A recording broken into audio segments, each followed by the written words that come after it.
Welcome, everybody, to Dueling ACES for the last of October 2025. And welcome to the mad scientist has been into the workings again, tinkering with a few things here and there. You know, how you doing, Sam? I just want to confirm to the people that don't know us on a personal level, the room you see George in, he doesn't leave that room. He's got a sleeping bag right off camera. He doesn't go anywhere else. That's just a backpack. I swear. See, he's got his backpack there. He's got everything there. I have confirmation of this.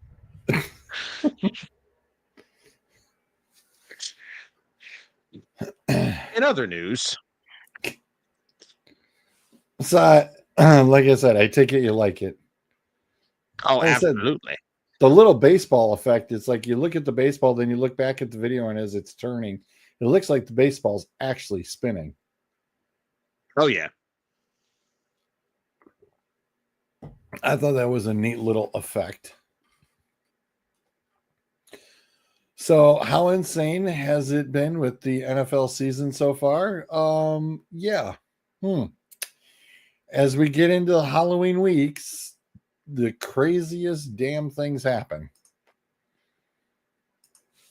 Well, we have Chiefs one game are taking back over. The Ravens finally get another win. The Jets get the first win. The Steelers are falling off the schneid. Wait, you're telling me a defense built of nothing but 35-year-olds isn't a good idea? Well, damn, could have fooled me.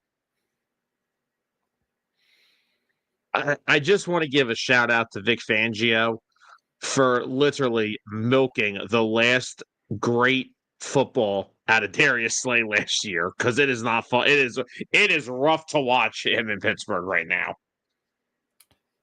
Speaking of things rough to watch, how about that Scatterboo ankle? Let's not talk. Can I please not talk about that? My stomach still is turning over from. No. I don't want to talk about it. What? Really? I mean, it was only sideways. Did you hear what Big Dom, the Eagles security guy, did? No. He went to visit him in the hospital that night. He brought him pizza and cheesesteaks. That's cool. Only in Philadelphia. Hey, why not? I was looking for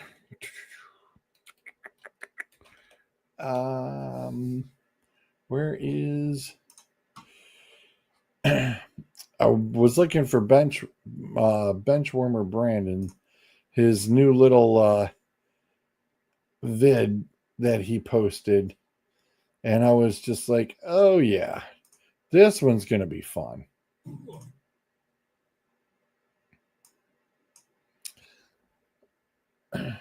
Where is my...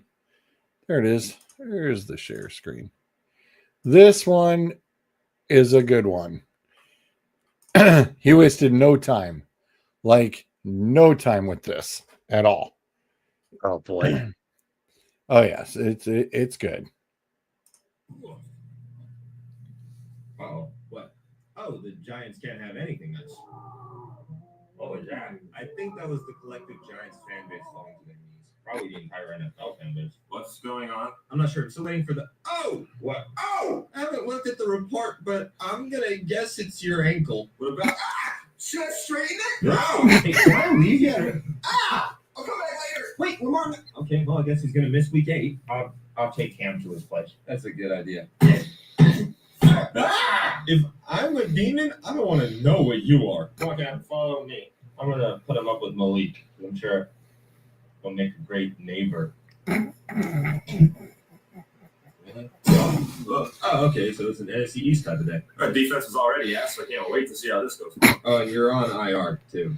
So, Still my place in 2023? I said IR, not the season. You think we have much of a season left at this point? Yeah, fair point. That one was pretty good. Now, see, here's what gets me.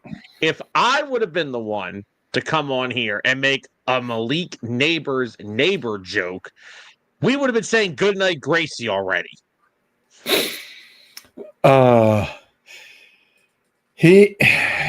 That one was just I love the double reaction for the ankle, and the dude doesn't even have his paperwork in his hand yet, because usually, you know, his skit, he's always, the injury demon has the paperwork in front of him, you know, and and it was just great.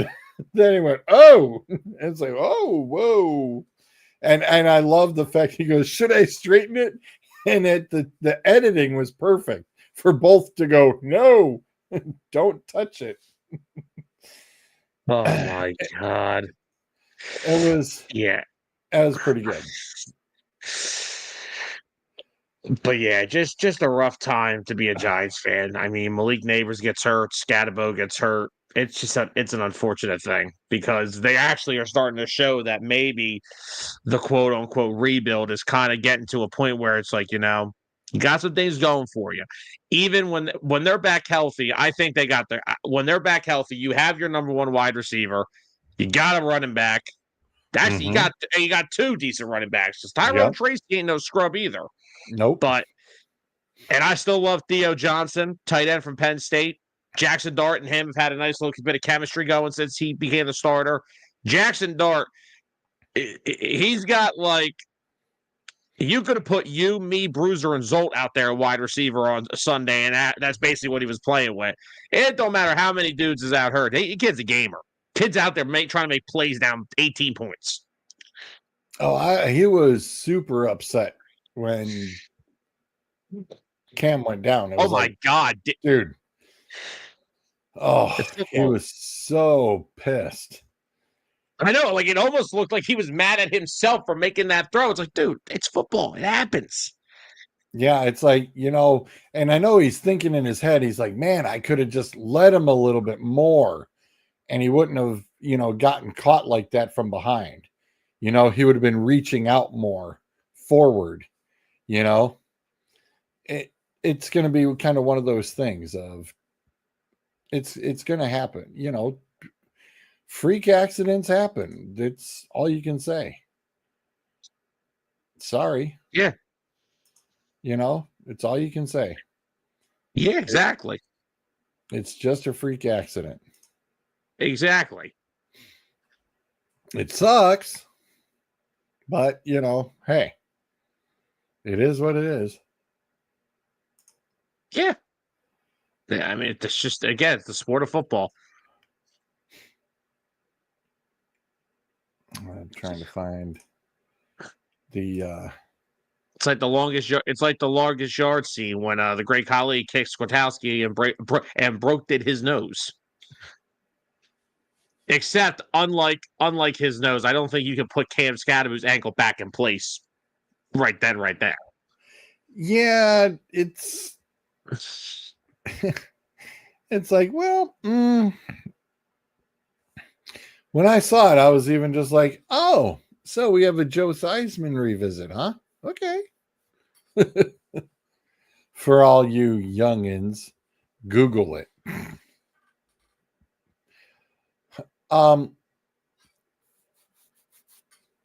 Did you hear Shaq's Range Rover got stolen?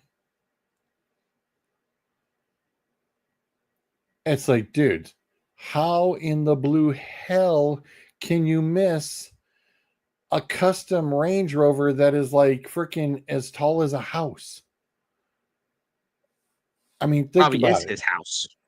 It's like, hello, dude, it's huge. It's like the size of an RV. It's not like you can go hide this thing. I mean, come on. Look, you look. I know it's LA, but damn, come on, come on now. So you'd have to put that damn thing on a ship real quick to turn around and get it out of LA. Yeah.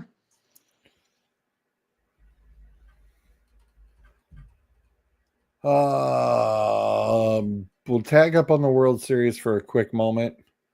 I did a really nice backdrop for talking about balls last week. It was awesome. Very cool pick. I again just impressed the hell out of myself and was like, wow, I'm working pretty good. Where is it? Bam! That's the backdrop we used. This ain't a World Series backdrop. This is Dueling Aces Goes Canada. Yeah, the fellas were impressed with this one. And I said, I wanted something where you had a good angle to look into the stadium like this. I said, this was cool. All I know is that I need to get my passport so I can go to a game there and go stay in the hotel that's in the damn stadium. Yeah, That's right. a bucket list item I have to do. Right? It would be the only time. You know what? Actually, I even may talk Tyler into going. Even though he's not the biggest baseball guy, I may take him because it would actually be the first thing in his life he was on time for, because there's no way you could be late for that. Well, I mean, and it's a full-on experience too, you know? Like you said, it's a bucket list thing. I mean, shoot, I'd like to go just to go, period. I mean, it's a really cool ballpark. It really is. It's very nice. But it definitely impressed Justin because the first thing as he was about to talk about it, and I clicked the backdrop, and he's like, wow, he goes, great backdrop. I said, yep. I said, been doing my homework a little. That was a very cool backdrop. But the Dodgers turn around and back up 2-1. It's like, well, now they're in LA. It's like, okay, come on, Toronto. Make it a fun series. Let's do this. Let's go 6 or 7. Come on. Well, I mean, technically, we are in game 5 because we played 2 games last night.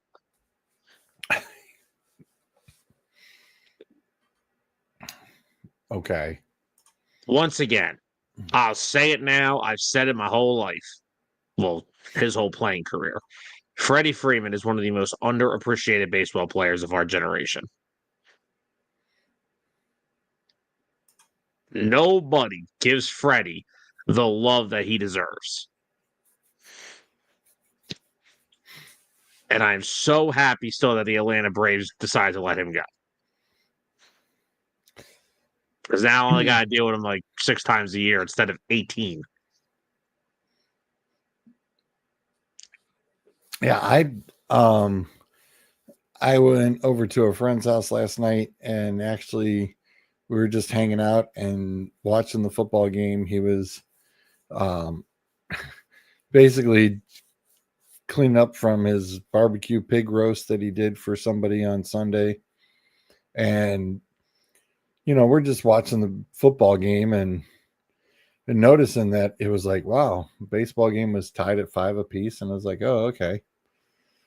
Then when I got home, just before I went to bed, sitting there looking, going, damn, it's still 5-5. I'm like, somebody not update that thing yet or what?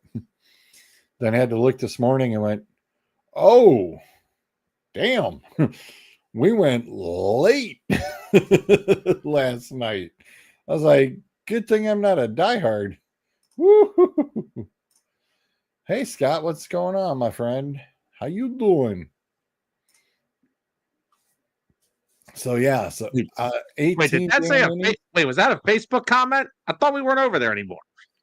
For tonight, I kicked it in just by S&G factoids.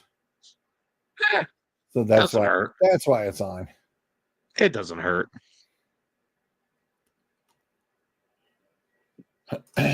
That's something that got brought up Saturday.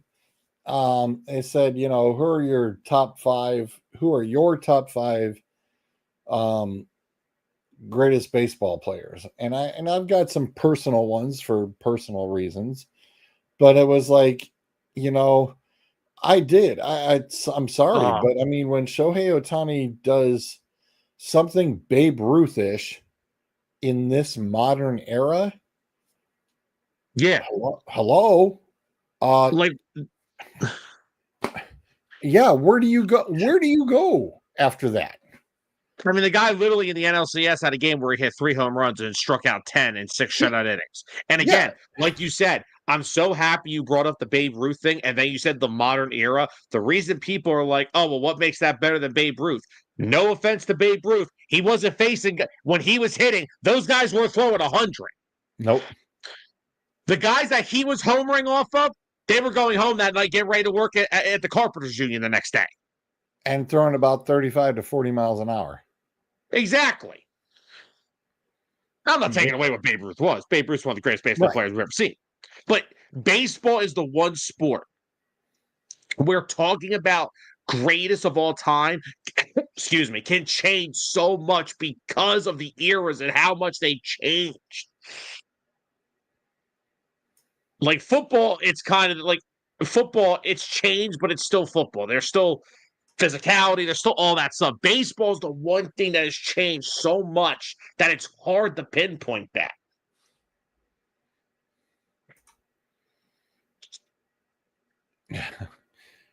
Yes, it's a 4 for 4 and was on base 9 times last night.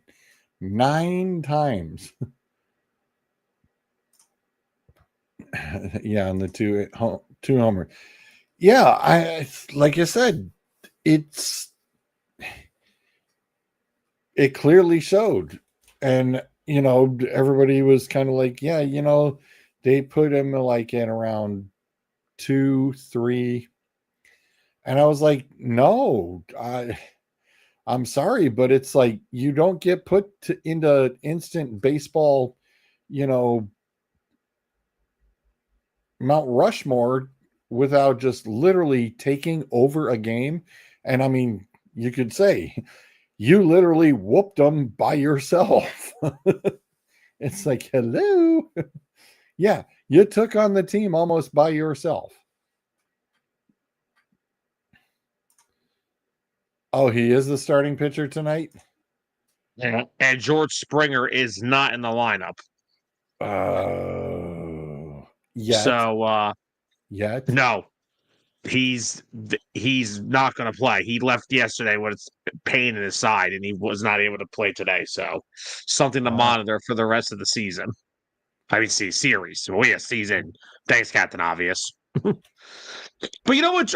Honestly, George, let me ask you this. I know this is a difficult thing to do because of what we just said. What's just this is personal preference? Mount Rushmore of baseball. You got 4 guys. Who was on yours? I had Johnny Bench. Oh, I like that. Because I grew up watching the Bench's Bunch on Saturday mornings. So I had Johnny Bench. I knew more of Johnny Bench. Cal Ripken was my other one. Omar Vizquel for personal reasons. And then Shohei.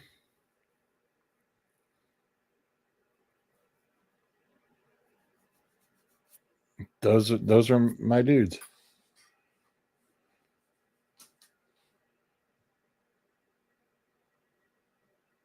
Mine would have to be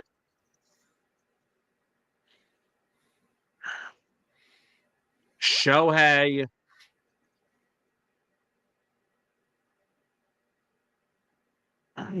This is so. This whole thing is so tough. Shohei, Willie Mays,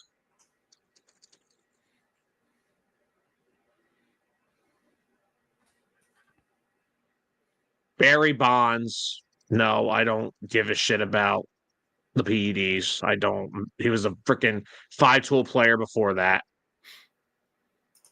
So Mays, Bonds, Otani.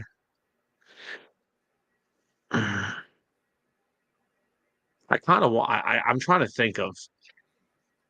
I got my last one's a pitcher. I just don't know what of the three I want to put.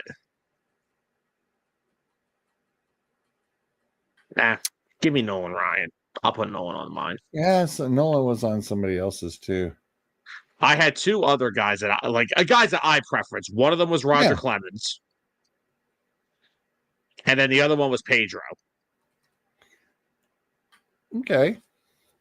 In my modern, like that's like when I was starting to get a little older. Like he was past his Red Sox days when I really started getting into baseball. But man, you don't get much better than Red Sox Pedro Martinez.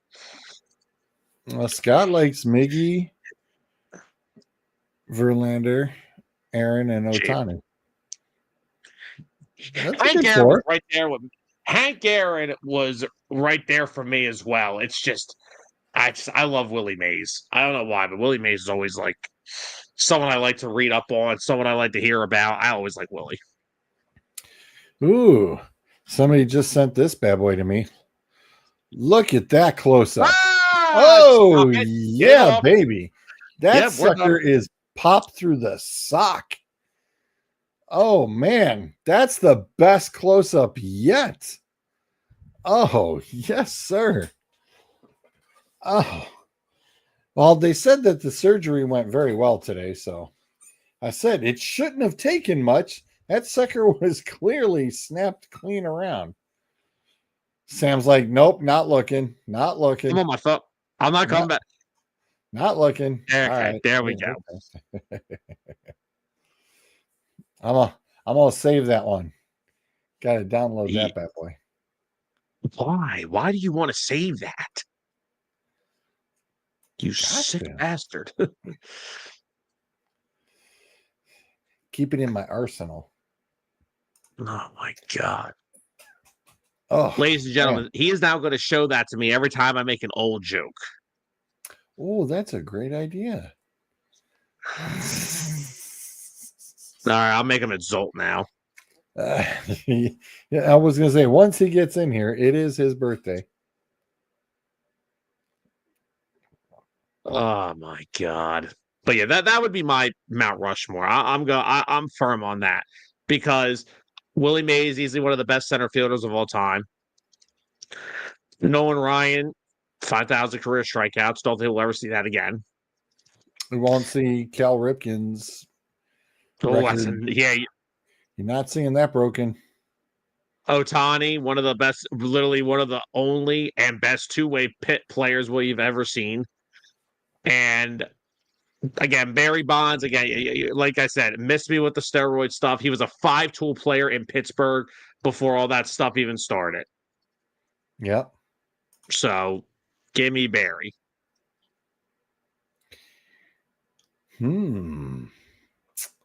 We have interesting news. I did not see this earlier. We got more news. The Saints are starting the rookie. Well, I mean, Saints are starting the rook. well, I mean, there's not much of a difference between him and Spencer Rattler at this point. It's just sad. And remember, it is Halloween weekend. And I know that the fellas are going to be like, all right. And by the way, I took the Jets and not the Bengals. If I recall correctly, I figured the Jets would definitely get their win. This week we got Baltimore against Miami. 2-5 teams. You heard about the whole thing of all the games, the video games and everything and the consoles got taken out and the ping pong table and everything got removed out of the Ravens locker room. Really? That was at the request of Lamar Jackson because he felt everybody was just phoning it in, goofing off. taking too much time. It's kind of like, the whole, hey, you want pop? You pay for your own damn pop in the pop machine. It's not free anymore. You guys need to Moneyball. start earning. Yeah. So Well, does the dollar. he Damn had it. he had all the video games. He had all the ping. It was a ping pong table and a foosball table. He had all of it removed out of the locker room. And Boy, everybody's like, that's what the heck? It's like, yeah. It's like, whoopsie. well, I mean, they clearly are not focused on football. Nope, they're not. I mean, it's not their. I mean, it's not their fault for like 3 weeks. Their entire injury report looked like a damn all-pro team. So I mean, that's not their fault. Nope. But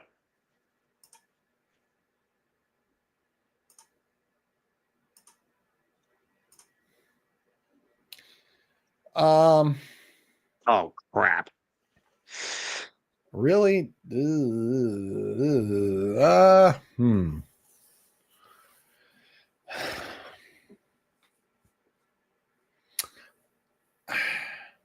See, I wouldn't even put Gretzky. I'm putting Richard in there. I'm not putting Gretzky. I got to put the Rocket. I got to put the Rocket in there.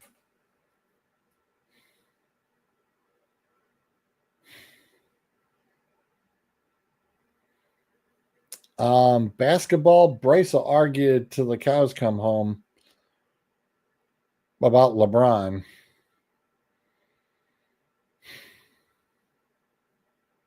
But I told him, I'm like, listen, crybaby Jordan got his way and he got his rings. I'm sorry, who did you just call a crybaby? Jordan. Michael Jordan? Oh my God. Oh yeah. Big crybaby. All the time. Every time he went to the hold, he wanted a foul called all the time. And he'd cry and cry to the refs all day long. The referees, it was a running joke that they just called him Crybaby Jordan. Scott says Bryce will lose that argument. Yeah.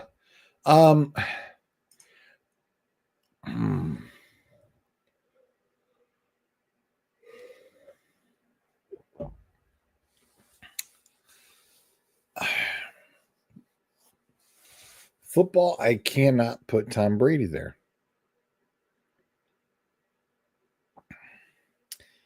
For football,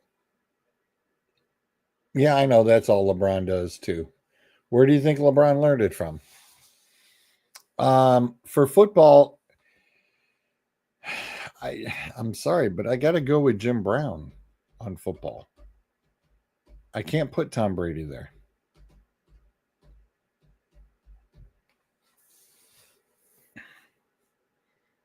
Again, I know even modern era stuff. But you guys know I'd throw Montana up against Brady in a heartbeat because modern era, Joe didn't lose a Super Bowl.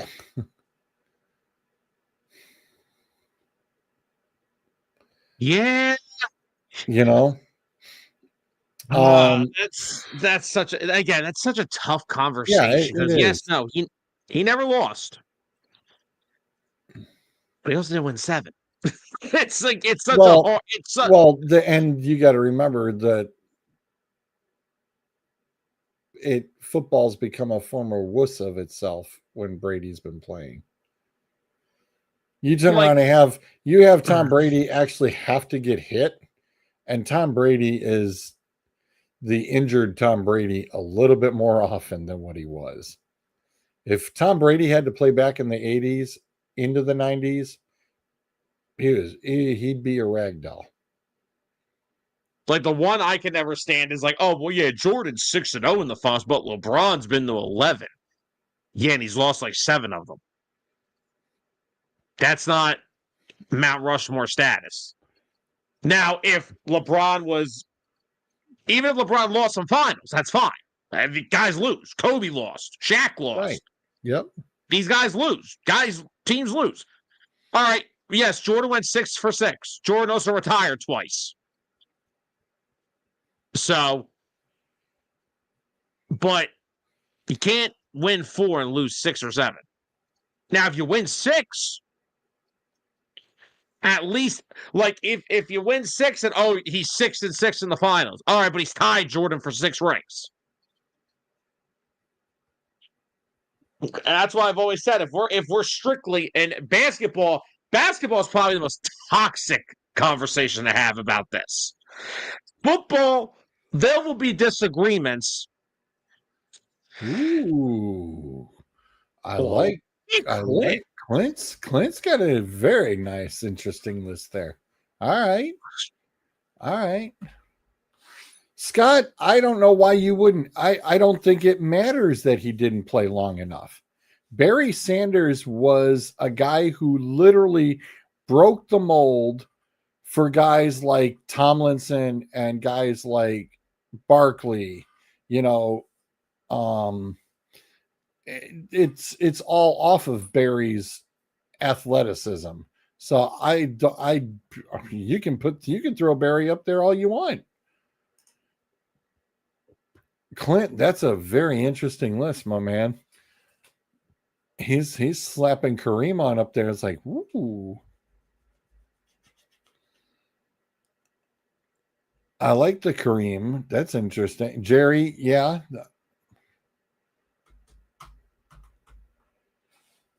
That's a definite tricky one. Oh, hey, Anthony's in. You think the World Series would be better if teams had more days off between games? No, no. I think you get the travel day in between the road deal, and that's it. Nope. It's like next day. You have to keep momentum going. I am not a fan of even like NBA. It's like, oh, well, you got some teams. It's like, well, they don't play for another 2 nights. And it's like, boring. Yawner. It's like, look, take a day, get a day, and then go. You want to put 1 day in between? Fine. If you're at home and you can do back-to-backs, go for it. Well, that's kind of the other thing. It's like, yeah, you played 18 innings. You still had the dudes out there. It's like, hey, you had plenty of opportunities to win the game. Plenty of opportunities. Yep. Clint, I do not disagree. And he's still known for one of the most unstoppable moves ever. Again, like I said, the NBA is the most toxic thing ever. Especially when there's still gambling scandals going on. Oh, we're not doing that. Oh, yes, we is. Oh, I am so blown away that Chauncey Billups got wrapped up in this. Oh, this is ugly. Talk about a kick right to the Detroit Piston nards. Not pretty, people. Not pretty at all.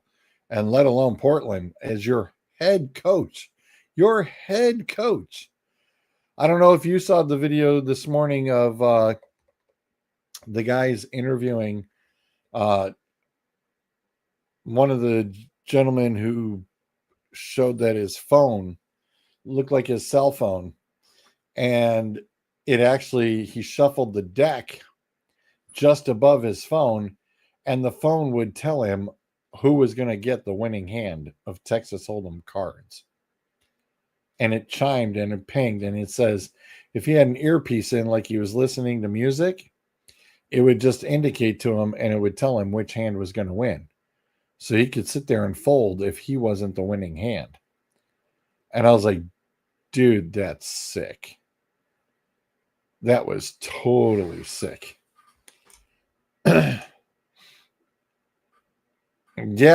Scott, it is. Yeah, that was the other thing, an X-ray table. It's like, dude, it's scary that you've got, like the people have the cameras, when you're like at the World Series of Poker, and it's like people are sitting there going, yeah, well, you've got a nice rim around the table, and then you've got cameras in it versus say you've got lights in there. Well, then all of a sudden you've got a lit table that's on that interior. Well, they stuck little cameras in there in between the lights. So then they can turn around and see and talk to the people and tell them, hey, guess what they got? Uh-huh. So yeah, it's not good. Would you believe me that would you believe me that when I said I found out about that I was watching The Sopranos? Really? I'm not kidding either. That's not even trying to be funny. Yeah, Clint, I get it. He does. And I heard something stupid about this. Somebody said that when you talk about top 5 and all-time greats in the NBA, they disqualify centers because of their size. What the hell does that have to do with anything? Not a damn thing. That's like saying a pitcher can't be one of the greatest of all time because he only threw for like innings. He only played 30 games a season. Well, Nolan Ryan struck out 5,000 batters. I guarantee you half of them are MLB Hall of Famers. Like, what are we doing with these conversations? Oh, God, Anthony, not the freaking Training Day movie. That was a good movie, too. Yes, it was.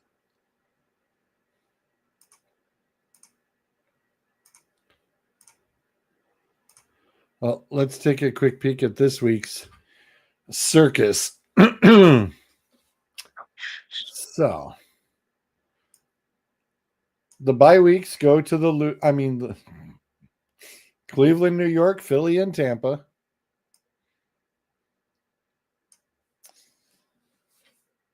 Baltimore at Miami, 2-5 teams. Lamar in or Lamar out? Sounds like he's going to be in. But he hasn't practiced yet, did he? He practiced a little bit last week, but the reason that they did not play him this week had to do with the fact that, hold on, let me take a look real quick. Give me 1 second. Because they play Thursday. They didn't want to have him. They wanted to keep him back for the latter half of it because of having him freaking playing on a short week. So, yeah. Well, hey, as I said before, it is Halloween season right now. And the stupid crap happens all the time over the past 7 years. Right now, we're in the 7th year where weird crap happens. Just ask Skadaboo. The weirdest things happen. And the weird teams win and the solid teams lose. So, Baltimore is favored heavy by 8.5, though. And that over under, they're apparently looking for a Baltimore high scoring fiasco.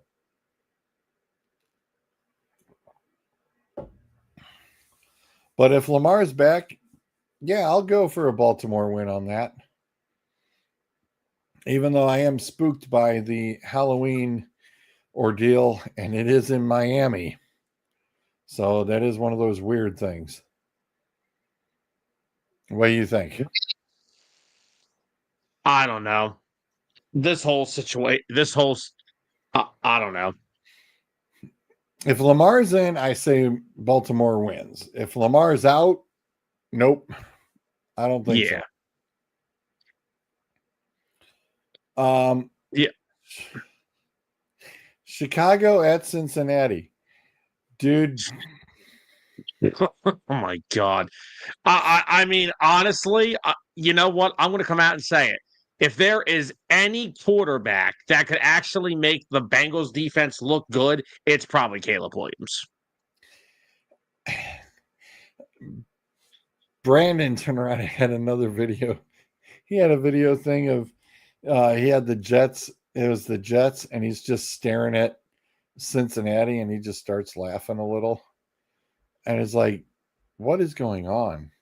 And the Jets dude is just like, we got our first win.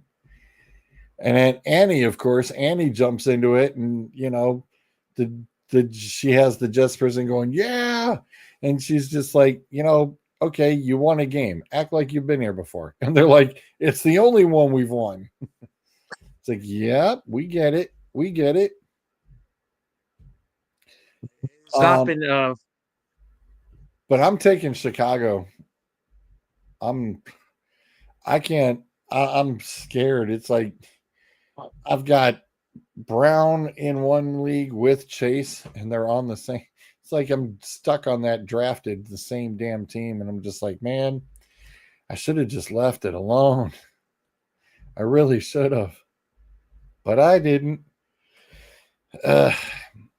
It's like I drafted Mike Evans and Jamar Chase this year. First time I had either guy. My season is sucking. Chase hasn't been terrible since Flacco's been there. What? That's a good question. Yeah, I was saying there's some crazy weather coming in. Yeah, I was going to say, storms. isn't that? Oh, that should be even scarier. Oh God! Is that if that hurricane's kicking through, that hurricane weather's kicking through, that's not going to go well.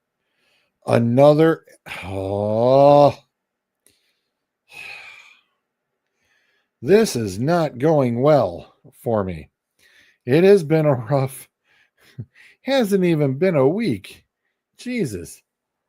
We have another damn barometric pressure drop happening in the next 24 hours. Those may trigger migraines tomorrow. Thanks a lot. Appreciate it. George will be preparing to look like a garden gnome like he did in the picture he sent me last week, so be prepared. I cannot take this. I just can't.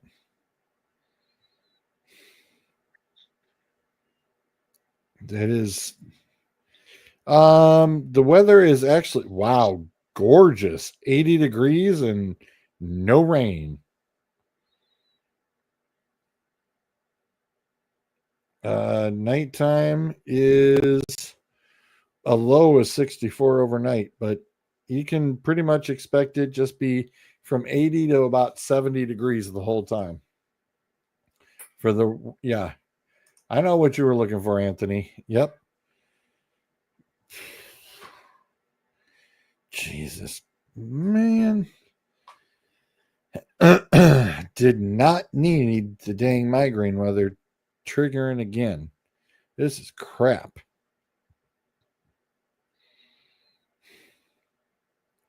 This is total crap. Unbelievable. Gotta love the weather.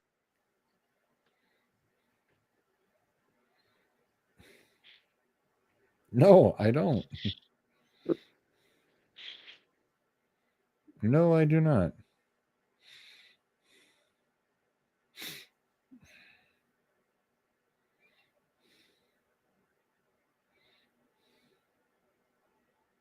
This is stupid. This is totally stupid.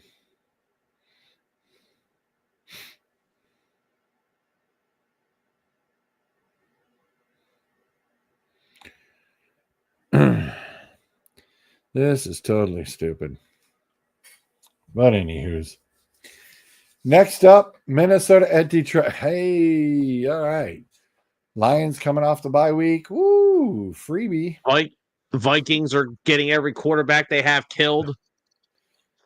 Right. Good night, Scott. How about that wonderful garbage rumor? Yeah, well, it's a night game, so it's not going to be there too long. Being on the East Coast, that sun ain't going to be there that long. Not at that time. It's already going to be dark. Pretty much. It's under the lights. Yeah, it gets dark by 6:30. That's an 8:15 game. It's going to be in the dark already. How about that wild damn rumor I saw earlier? Kirk Cousins back to Minnesota. Your boy Dustin dropped that dime on your show, and I was like, okay, whatever. I'm like, yeah, whatever. I'm like, what kind of goofy connections he got again? It could be a possibility. I have a possibility of winning the Mega Millions too, but it ain't never going to freaking happen. I mean, Minnesota's kind of running out of options here. I mean, JJ's still banged up. They've lost Wentz for the year. They're kind of like, I think they understand JJ's garbage, and they got to know. I think they're real. Yeah, I'm just gonna say. I think right now, if you're Minnesota, you're sitting down. Anthony Wentz wasn't that bad for them. Maybe you're used to him being on the freaking Washington football team, but he was not. He was not terrible in Minnesota. That was too soon. Well played, Anthony. Well played. What? Flyers beat the Penguins in overtime. Ooh, good thing Bruiser ain't here. Yeah, well, just like his Longhorns, they can kiss it for the night. He knows. Yeah, no, Minnesota's got options. Minnesota needs to definitely hit the trading block quickly. Tick tock. Running out of time. Carolina at Green Bay. The spread, usually I love the big spreads, but holy cow, Batman, 12.5? Yikes. I don't know. Is the Red Rocket? Oh, the Red Rocket must still be playing for the Panthers. I think Bryce Young is still out. That's probably why. Never mind. That's a Green Bay win. The Chargers definitely look for real, so I'll take them over Tennessee. Yeah. Atlanta at New England, not a chance, Atlanta. New England's got that one, and I'm shocked it's only at 6.5. San Fran at New York. I got nothing. I have no idea which San Fran team showing up. Last I heard, Purdy is supposed to be back and playing this week. So and Pearsall is still questionable, but the Mr. Ayuk is probably going to practice. So if Ayuk is going to be back, life could be good again for San Francisco. And I need to keep the injury demon away from San Francisco from this point forward.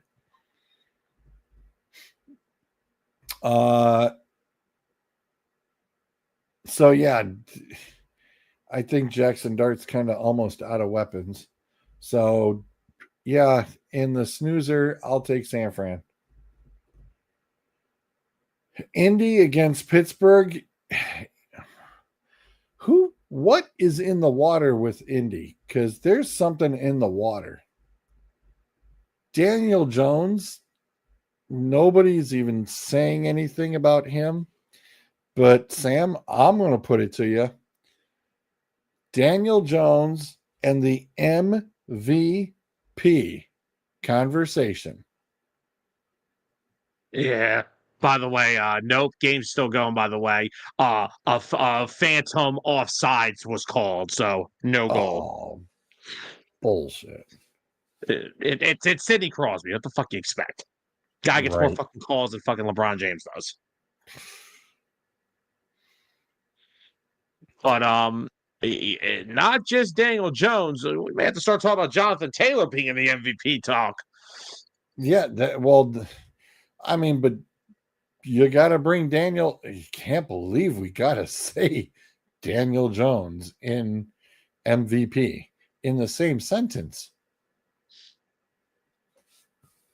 Here you had a guy with the Giants who was sucking wind, got bounced, ends up in Indy because Minnesota didn't want him anymore. Whoopsie. And now, are you sure this time? What? Is the game over? No, they're going to a shootout after they're done beating the crap out of each other right now. Oh. But yeah, how weird is that? You got to sit there and actually talk about Danny Dimes in the MVP conversation. Over Mahomes, over Lamar, over Josh. Yeah, you do. I mean, just think of this. This is how Anthony Richardson was so bad. He couldn't be at least just a little competent in that offense. Now look, I understand they didn't have Tyler Warren last year, but they still had Jonathan Taylor, and they have 3 wide receivers that have put up 800 yards apiece. They still have the same wide receivers. Yes, and their offensive line is still just as good. This is what you get when you get a quarterback that is at least competent and knows how to run an offense. And for Daniel Jones, the 1 year he had a decent playing offensive line and a good run game, he took the Giants to the playoffs. Well, the Colts got both those things. And not to mention, Shane Steichen is a completely different kind of upgrade from Brian Daboll. And I think Daboll's a decent coach. I think New York's kind of screwed him over. Oh, I like this. This is that. I could go with that, Anthony. I can see that. Yeah, most likely. I could see that. If the Chiefs went out from losing the first half, Patrick might. Oh, bite me. Don't count those chickens. So yeah, Indy over Pittsburgh easily. Denver at Houston. Sam, I got no clue. I don't. Yeah. Like I said, it's Halloween season, and the Denver Broncos are Jekyll and Hyde, and so is Houston. I'm just sitting there going, I don't know. I mean, the spread is literally 1.5, which makes you go, it's a clear pick 'em almost. Well, the way you got to look at it is Broncos defense against the Texans O-line is a death match for CJ Stroud. But if the Texans would like to try to attack them quickly with quick throws on slants and out routes, Pat Surtain is not playing this week. He's going to be out for about a month, it sounds like, with a pec injury. So as good as that defense is still, that's a big loss. So the best way for the Texans to win that game is if you're going to pass the football, you're going to have to attack them and attack them quick, because you don't want to give Jonathan Cooper, Zach Allen, John Franklin Myers, Nick Pitino, you don't want to give those guys time to get to the quarterback, because if you do, it is going to be a long, long day.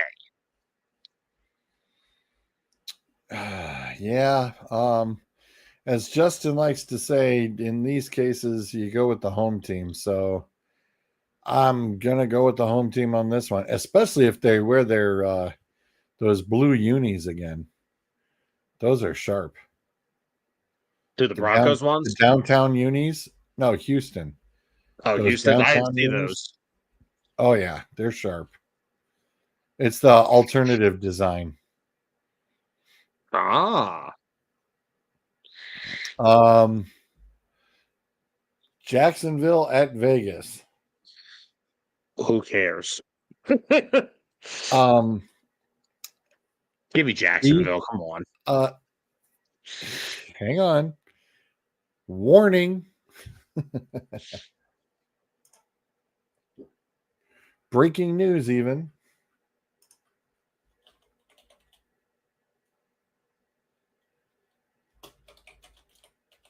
There's breaking news.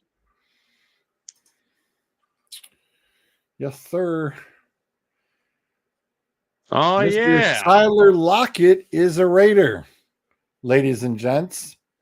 So, Mr. Tyler reunites with Mr. Pete and Mr. Gino and a few other bodies.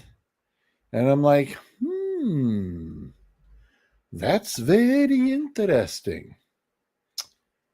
And I just, do the old Arsenio things that make you go, You say. yeah, very interesting.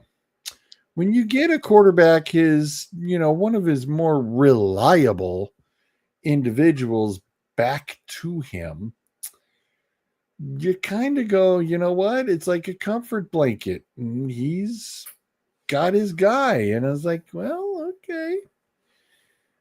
This is very intriguing. Give me the Raiders.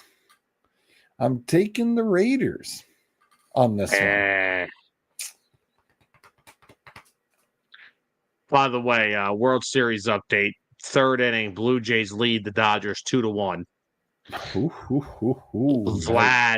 Vladdy took Shohei deep. Oh. Anthony. Gino's still bad. Dude, I'm sorry, but that Raiders offensive line is horrible. Yeah, go ask Ashton Genty how bad they are. Ashton Genty's got to be just going bananas. But I slipped him back into the lineup because I think that, this is a good opportunity to get a good win against these guys. You're at home, rolling, even though Jacksonville's 3.5 fave going in. Nah. Ooh, and speaking of which, something interesting of Jacksonville, a former Jacksonville running back, I saw it was 2nd and 31, and my man Tank is blowing through people. I was like, yeah, boy, show Jacksonville they effed up. Show them. That's right. That's right. That's right. That's right. My boy just went whoop, whoop, whoop, like he was playing the Madden. I was like, hell yeah. If I was the Giants, I would have fired my DC on the sideline. I was thinking, get out of here. You can't let them convert. Look, if you let them convert a 2nd and 31 through the air, okay, shit happens. I've seen it's happened to the Eagles before. But the fact that you let a guy rush for 33 yards, dude, come on now, man. Tank is no joke. And when Jacksonville just went, air, I'm like, no, what were you thinking? You idiots. You idiots. Yeah, and like Sam, we got to the point Sam, I was so happy to see Tank that excited. And I was like, hell yeah. We were at the point when we were doing 609 when that trade broke. And I was like, everyone's like, oh, he's a great kick returner. He'll help there. And I'm like, are y'all forgetting the running back that this guy is? Hello, yeah. The guy ran for almost 800 yards last year in Jacksonville when they had no competent freaking play calling at all. ETN was banged up most of the year. I was like, dude, this is a solid trade because now when you see that, when you give, God, what do you had 100 yards on 9 carries? Mm-hmm. And I mean, I know we have the bye week coming up. He's going to be healthy, but Saquon, they pulled the groin a little bit on last Sunday. This is the perfect type of guy you have now. You can spend Saquon. Yep, you can give him more rest. Yep, abso-freaking-lutely. Because when do you need Saquon? Late in December, early in January. Yeah, exactly. That's why you got a guy like this. And right now, if Tank can hold his own like that, you guys got the old thunder and lightning combination going, just like Mack and Biner back in the day. Well, back in my day, you got a nice running back duo. And Jacksonville had it. Jacksonville had it, and Jacksonville gave it away. And they came into the season. A.J. Dillon was once actually a really solid backup runner in Green Bay. Not the same player since having neck surgery. Will Shipley, he's a nice little player. He's a kickoff guy. He's a scat back. He was a rotational pass catcher. But to have a guy like Bigsby come in and do what he can do like that, if he does that remotely half the time, Flyers win the shootout. Let's go. All right. Anyway, would have been really bad if I talk shit and then they lose. But anyway, it's okay. But no, it's nice to have that. And like you said, I mean, look at the teams around the NFL. Look at the Lions, Gibbs and Montgomery. One of them's always fresh. Yep. But you know who looks who's getting a little dinged up, who doesn't look as effective early? Now, yes, I know Saquon hasn't been great, but you know who's also looking like that? Josh Jacobs. They don't got somebody behind him to spell him and give him a breather. Nope. So, like I said, what do you mean? Mack and Biner were definitely back in my day. What are you talking about, Clint?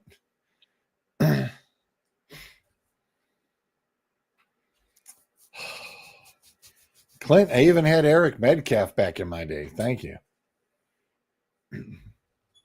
No, like I said, I'm super excited. You guys got Tank, and it's like, oh, man, you don't have to sit there and force anything with Saquon. And, Saquon doesn't mind sharing it all. So that's really good. And I mean, that's the thing. Again, it's about, and it's not just, I mean, last year, let's be real. And I've been realistic about this. I never once said Saquon Barkley was going to come in this year and redo what he did last year. That is unrealistic to expect. Right. 100%. I still think now this year he got to a really slow start. The offensive line had not been playing well up until the past couple of weeks. But right now he's on pace for, I think they said, between 11 to 1,300 yards. That's about where I realistically think he was going to be throughout the season. That's the problem with this. Everyone's going to be like, oh, well, he's declining. No, he's not declining. It's just nobody rushes for 4,000 yards in 2 years. Right. It's damn near impossible. So, but no, like you said, Saquon is most important late December, early January when he's going to be needed. So having now that, and honestly, this Tank Bigsby thing happens at the perfect time because now you have the bye week to set up your game plans and how you're going to use your running backs for the second half of the year. Now you could start to put more plays in for Tank so you can give Saquon Barkley more rest. Anthony woke up and chose violence for you today. What's your input on the tush push? It was a fumble. We said it last night. It was a straight fumble. And that right there, that's the play that gets a ban. That's the play. Because now it's like, oh, so we stopped, they got a turnover, and now we still can't get credit for it. It was a fumble. Jalen's forward progress was still going. He chose to reach the ball out. Thibodeau ripped that ball out of his arm. It's a fumble, 100%. Okay. There's a reason we say about 609 that we are unbiased. We're not biased people. We say what we call what it is. Right. And it was a fumble. It was 100% a fumble. It's not like the ball was punched out and hit the ground. The ball was literally physically ripped out of his hand by Kayvon Thibodeau. Next game up, New Orleans at the Rams. Now, just as we noted just a little bit earlier, the Saints are going with the Rook. Rattler is being benched, and they're going with the rookie. So the Rams will have no clue what to watch film for. So that nice 13.5-point spread, I don't know. Kind of scares me. I don't like when I really don't like when, somebody goes, hey, we're throwing the rookie in now. And either the rookies come out and they're getting their butts waxed, or the rookie comes out and just lights it on fire. And next thing you know, they get a win. Like I said, we're in Halloween season mode, and this is a game that truly scares me. It really does. And especially since we know that the Rams, for their home games, the visitors are usually their home games. So I don't really know what to think about this one at the moment. It truly spooks me. Man, I'm going with the freaking Rams. Don't overthink this. The Saints stink. Okay. At the moment, I would stay on the track, though. And the Rams, I think, will still get the win, but I don't think by that 13.5, though. I definitely take the points. I'll take the Rams, but I'm gonna turn around and I'll take the 13.5 for New Orleans. I'm gonna skip that next one because that next one should be the Sunday night game, not a Sunday afternoon. It's like, come on, man. Y'all gave us a snoozer for Sunday night. Seattle at Washington. If Jaden Daniels is not playing, then guess what? You give me Seattle all day, and I'll take Seattle in the points. It's just a no-brainer. It's a no-brainer. McLaurin, he made that awesome catch last night, was in bounds, and then was out for the rest of the game. I mean, they were getting waxed anyway by the Chiefs, but it's just like, okay. So with Washington, Mariota's not doing too bad. He's doing all right. He is what he is. You know who didn't win this week? The Browns. Yeah, I know who didn't win this week. So, yeah, why the KC Buffalo game has not been flexed since the NFL said they can flex to the Sunday night game. So why wasn't this flexed? Because they're stupid. I mean, both are literally East Coast games. You easily could have flexed this. I'm just confused as to why they did not flex that game. Really confused by that. Your guess is as good as mine.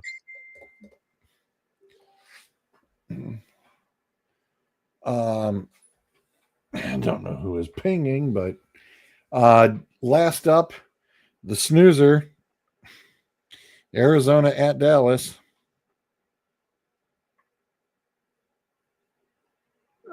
Who's Dallas got this week? Oh yeah. Isn't there a video game that somebody's practicing for that comes out in a week or two? Right?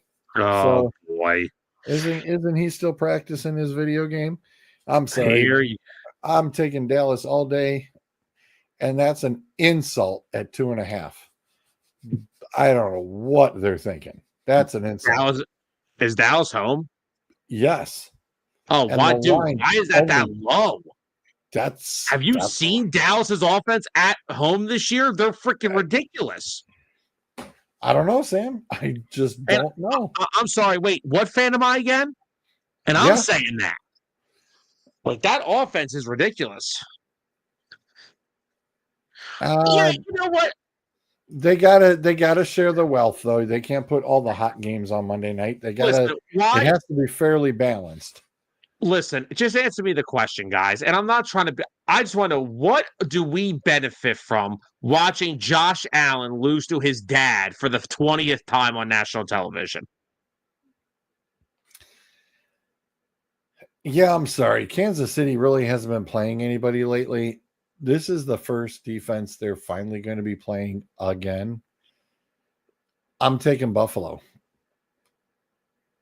I'm just surprised. I'm sorry. I think my headphones cut out. Did you just say Buffalo has a defense? Yep. Where? When it comes to Mahomes, this time I'm thinking it's good. Hey, Buffalo showed you against the Ravens. Hey, they held them for the whole second half and was like, ta-da. Yeah. Yeah. They made one play after Derrick Henry ran for like 300 yards on them. Like I said, well, unfortunately, Pacheco's out, so Pacheco's been all they got now is Kareem Hunt. That's it. The fact that Patrick Mahomes has been the leading rusher in almost every game they've played, that's a problem. Clint's got it. Josh wins in the regular season, not in the playoff. We know that much. Yep. So that's what I said. And it's in Buffalo. It's like, yep, give me Buffalo. And like I said, your bye weeks are the losers. I mean, Cleveland, New York, Philly, and Tampa. And we need a bye week. Get healthy. For sure. Get Saquon healthy. Get AJ healthy. Pacheco, he was playing last night. I know, I saw him, and then he got tagged again, and it was like, whoops, sorry. Now he's back out. So I was waiting for Brandon to turn around and do the Pacheco on the injury demon thing on his, and he wasn't there. I was like, oh darn it. I was looking forward to that one.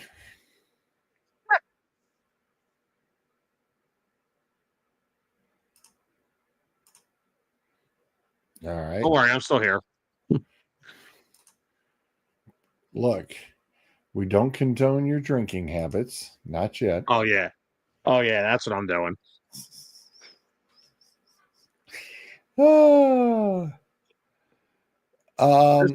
Police are still looking for Shaq's Range Rover, by the way.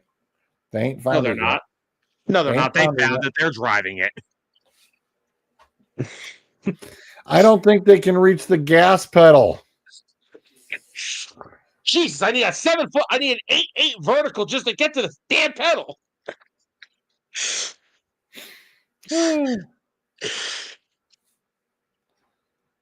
Oh man.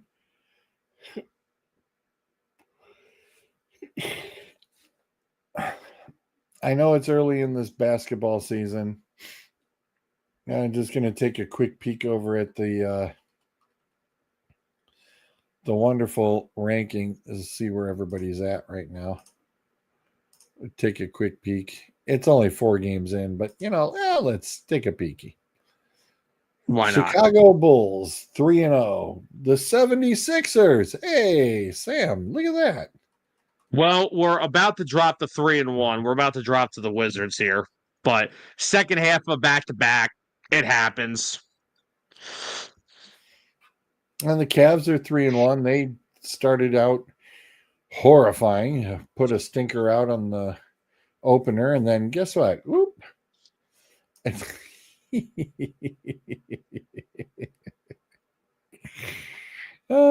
Clint, we don't know what you're talking about. Clint, when you get to that age, you forget a lot of things. So, do you need the Scatterboo pick again? Really? No. Okay. Just saying, I got it on Quick Connect here. It's right there. It's on Quick Connect. The person you are trying to reach is no longer available at this time. Please leave a message after the picture has been deleted.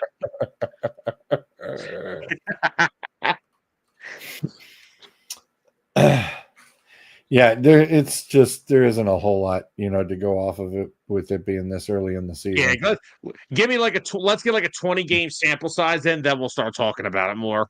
All I Right. will say is this year for the Sixers, yes, Joel Embiid as of right now is healthy, and the key word there is as of right now. He is playing okay. They're still trying to work him back into shape, but this backcourt of Tyrese Maxey and VJ Edgecombe, man, it's something different. Maxey's averaging like 38 of 35 points a game. Edgecombe is ridiculous. Like I said, tonight they're on the second half of a back-to-back. They had they played at home last night. Last night they played without Embiid because he is still not going to play both ends on back-to-backs, but played a good Orlando Magic team last night and had to score 140 points to beat them. Then you got to travel to go to Washington and play. The legs look a little tired tonight, so they're still playing tough. They're down 8 with little under 2 minutes to go, but the Wizards are playing tough, some pretty good basketball tonight. But this year with the Sixers, to me, it's really just a transition. It's like, what do we have? What is the direction? I know they still have Embiid and Paul George and all that. I understand that. But after what happened last year, we need to know what's going on with this basketball team. So now, am I saying they're a playoff team? No. I know they have a lot of talent. I know they still have Embiid, Paul George, and Maxey, but they're young. Like, this team is right now, they're really young. I mean, Edgecombe's only 20. And, okay, forget everything I've said because now they're only down by 3 with a minute to go. Somehow they've come back and they've made it a game. They heard you talking and went, oh, okay, here, hold their beer. Watch this. Clint, honestly, the jumper's not bad. The jumper Edgecombe tonight, right now, VJ Edgecombe tonight has 14 points, 5 rebounds, 4 assists. He's 4 for 11 shooting, 4 for 7 from 3. That's his worst game of the year. So far this year, he's shooting 50% from the full floor, 40% from 3. He's averaging 25 points per game through 3 games. With 6 assists per game, and it's almost 6 rebounds. The other night, I don't know if this was the home opener on Saturday or if it was the game yesterday. Tyrese Maxey and VJ Edgecombe combined for 17 assists. 17 assists from your starting backcourt. I cannot tell you the last time the Sixers had 2 guards put up 17 combined assists in a game. I probably wasn't even born yet. But it's really just, to me, I feel like this is a year where the tide is turning. I think this team is starting to get up to speed with the usual NBA where, dominant big men don't really mix well unless you're like, look, there's a few. Yes. There's Victor Wembanyama, who, by the way, is a freaking video game. 3 and a half, yes. That's Bryce, man. Jokic is just so damn gifted offensively that he's always going to be good. But Embiid, man, I love him. But I really could see a scenario where there's possibly they may be looking to more build this team around Tyrese Maxey and VJ Edgecombe and get dominant. To win in this league, you need 2 things: good play from your guards and a lot of good wings who defend and shoot. Now, the problem is they don't got a lot of wings that can defend and shoot consistently. But right now, it's just, and they still have Jarrett McCain, the kid they had last year out of Duke, who hasn't played yet this year because he's recovering from a thumb injury. But he should be back in hopefully a few weeks. But this team, they're showing me some things. I don't care if they're not a finals contender, but if they keep playing like this, they can easily be a playoff team. So 3-game sample size, but I've loved what I've seen. Okay. Life is good right now. Yeah. Victor is just something else. I mean, that is just, it's super scary. What the hell was the stats the other night? Like 41, 15, and 9 blocks? Like what? Yeah, I was like, huh? So I'm sorry, excuse me, what?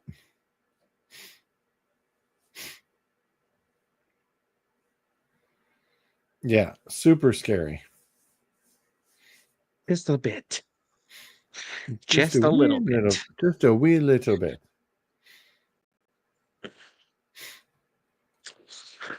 So, Sixers down by 3 with 40 seconds left. Do they come back to at least tie the game? Quentin Grimes for the tie. Oh my God. Tied? We are tied at 126 with 34 seconds. Oh, and that's the other train. That's the other train I'm on. Quentin Grimes for 6th man of the year because this guy can play. Last year, I was skeptical on him last year because, he had a really good run. He had a really good run at the end of the year because, again, by the end of the season, Maxey was out for the year. George was out for the year. Embiid was out for the year. The Sixers had nobody that could put the ball in the basket. So they got Quentin Grimes in the trade for Caleb Martin. He averaged 20 points a game for the Sixers. Now he's kind of like their 6th man. He's averaging like 15 off the bench so far. It's scary. Oh, is that clean? We're getting a replay here of a goaltend that they're saying hit the glass first. I don't know. I don't think it did. Oh, that's a tough one. Either way, the Sixers are either going to have the ball with 20 seconds left, down by 2, or tied. Either way.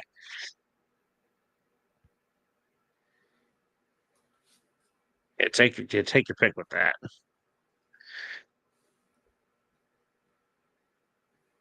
But yeah, so definitely their roster not a finished product, but I like what I've seen. They're very guard heavy, so defensively they're not very good because as good as Grimes, Maxey, and Edgecombe have been, they are definitely smaller. Like Edgecomb's the tallest one at 6'4". So definitely a smaller group, but again, they put the ball in the basket. I don't care. There are no longer games, George, where you win 90 to 85. Those days are long over. Right. Now 90 to 85 is the halftime score.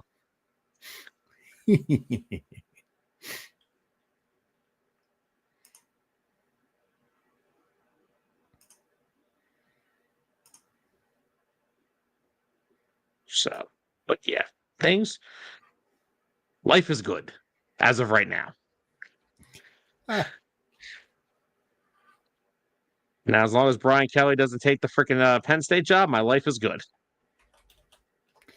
Oh, I thought it was hilarious when Rex Ryan said he would take it. Ew. What? Ew. No. That may be worse, actually. What, if Rex Ryan took the job? I'd rather have John Gruden. Really? Well, I'll tell you right now, when it comes to Brian Kelly, I'd rather have Matt Rule. And I have been adamantly out on Matt Rule since day one, but I would much rather have him than Brian Kelly. Okay. But again, man, Penn State, we're not seeing the results of a new coach until the end of the season. Just have Ohio State beat us down for the 12th time in a row, and then we'll just go from there. You funny guy. Dude, we're going to get smoked. Then we'll come home and get prostituted by Indiana. So, yeah, not a fun. That's the only aspect I'm not happy with. Not a good college football year for myself. But yeah, it is what it is.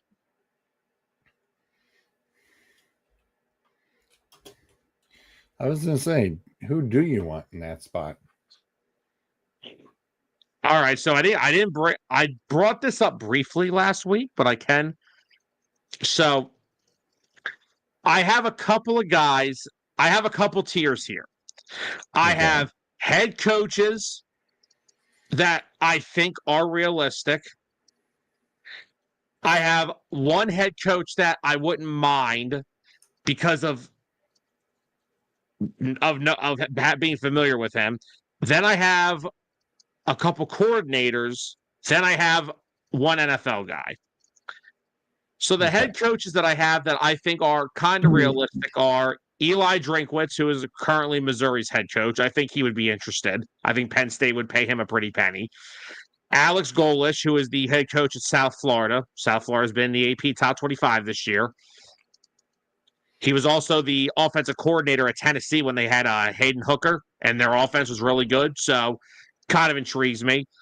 And another guy is Matt Campbell, who is the current head coach at Iowa State. I think those are guys they could pay a pretty penny to come here. Some coordinators that I really like. Well, actually, no, wait, hold on. I have another head coach here, and it's Manny Diaz, who, as we all know, was James Franklin's defensive coordinator here for 2 years. Penn State had an elite level defense under Manny.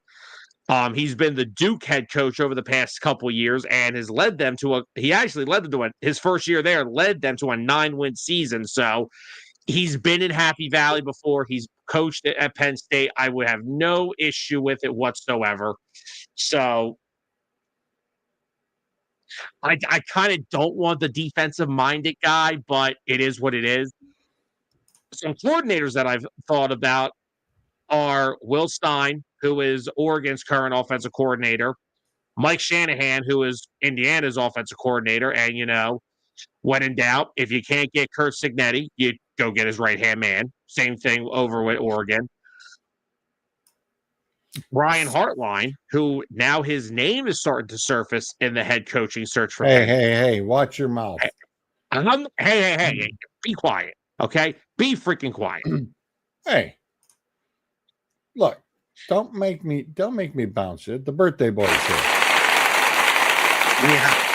You mean how you all wanted to bounce Ryan Day about 300 days ago? I don't think it stopped 300 days ago. It probably hadn't stopped yet. And then my last one, it's probably not going to happen, but I think this guy would actually if he did come back to college, would go back to come and take the LSU job, and that is Joe Brady. Because Joe Brady, before being in the NFL, LSU pass game coordinator for the 2019 national champions. So that's a name I'm looking at for their job. I would love that for Penn State, but I don't think it's going to happen. So, yeah, those are my guys. And if all those fail, then they'll hire Matt Rule, and then I'll be sad. But as long as it's not Brian Kelly, I don't give a shit. Okay. Brian Kelly. If it's Brian Kelly deserves to go to like Stanford. That's where he deserves to go to. I want him to go to UCLA just so I can hear him attempt a SoCal accent. Yes. And we can watch Nico hit the portal for the 3rd straight year. Right. But this time it will be justified. He's like, holy shit, look what he did to Garrett Nussmeier. Get me the hell out of here. Let me ask you both this question. Because, there's a lot of jobs that are available. Of course, the top 3 are Florida, Penn State, and LSU. Where do you guys think James Franklin goes? Do we think I'm assuming we all agree he's going to coach again. He's going to coach and he's going to get a fairly decent gig. I actually have a preferred one for him. I think Virginia Tech makes a lot of sense. That'd be a good spot for him. I mean, look what he's kind of done this in the past. He did it with Vandy, brought them to some relevance, came in, brought Penn State out of the dark days back to relevance.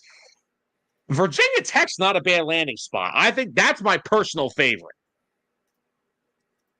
No, that's not bad at all. I mean, he's going to land on his feet, obviously. He had too good of a record not to get a decent gig. It's going to be a school like Virginia Tech where it's like they're close. They just need somebody to get them there and get them the prominence. Yeah, and again, this is the thing. Like now you're seeing it with Brian Kelly. Now, first of all, by the way, College Game Day. I hope Brian Kelly's on this weekend, since you put James Franklin on your show the week after we fired him and tried to make a mockery out of us. But this is what I was trying to explain. This is where college football meets the NFL. 10-win seasons, and it don't matter what you did. It doesn't matter anymore. Like, Franklin had that little bit of an excuse because, only 4 teams can get in. But now you got to get in with 12 teams, and you can't afford to lose the games that you have to win. Like, it's not just about the Ohio State thing. It's preparing all that time and talking how they were preparing for Oregon all season. It's Oregon, and you lost. And then your body language for the next month has looked terrible. At least against Iowa, they tried. But, like I said, something the night of that Oregon game just changed in James Franklin. It wasn't the same guy that I saw for all these years. So, but yeah, like I said, I don't dislike James Franklin. I'm just a realistic enough of a fan to realize it was time. It just this is how the new era of college football is. Like, there are people that are saying Brian Kelly was fired prematurely. You can't lose 3 out of 4 games to ranked opponents. And like, look, if what happened with A&M would have been like the other 2, losing by 1 possession, okay, it happens. You got blown out at home. And your players already don't like you to begin with. There comes a point when it doesn't matter what your name is, what you've done. Failure to meet the moment will kill you. Yes, and hold on. I think I still have this. I wanted to bring this up tonight as well. I brought up on my show last night. Ooh, memento, please. Oh, please still be in the bookmarks on Twitter. It is. Okay. So Brian Kelly was 34-14 in his 4 years at LSU. The previous 3 LSU coaches before him, Nick Saban, Les Miles, and Big Ed, as I called him, they all won SEC and national titles by their 4th year. LSU never even made the playoff or won the SEC under Kelly. So, as dumb as that it's going to sound, all these programs are different. LSU's standard is super freaking high. And if you don't meet the standard, then what the hell are we doing here? Yeah. Like, he barely met his Notre Dame standard at LSU. So, like, and honestly, well, look at Notre Dame, first year under Marcus Freeman, national championship appearance. Yeah. This is the new age of college football where you're not going to see these guys go 10 straight years. But it's like, yeah, he won us 11 games a year. No, it's now that if you can't get into it, this is what I said about heading into the season. If Kalen DeBoer doesn't get Alabama into the playoff, he's getting fired. Now, they're responding with it because they're the 4th best team in the country. They've won freaking 7 in a row and 4 in a row against ranked opponents. This is where it matters now. This stuff will matter, and it will matter quicker. These 10, 12-year runs with coaches, you will not see it because if they don't beat big-time opponents and get into the playoff, now the seedings, now that there are more, you're going to see a lot more NFL-style coaching changes. Did you guys discuss the meeting with the governor? No. Prior to Brian Kelly being fired, No. The governor of Louisiana got together with, I think it's the College Board of Supervisors or something along those lines at LSU. And that's where the firing came from. It was something along the lines of, he doesn't want to get rid of his coordinators. It's like, well, let's have a little chat. Apparently there was like part of it was on Zoom, part of it was in person at the governor's mansion. Crazy. We just know that the governor of Louisiana has a picture in his house of Joe Burrow holding that cigar after they won the Natty. Now we know that's confirmed. This is true. But you know, So that's more proof. They just do it different down there in the SEC. exactly. SEC standards are ridiculous.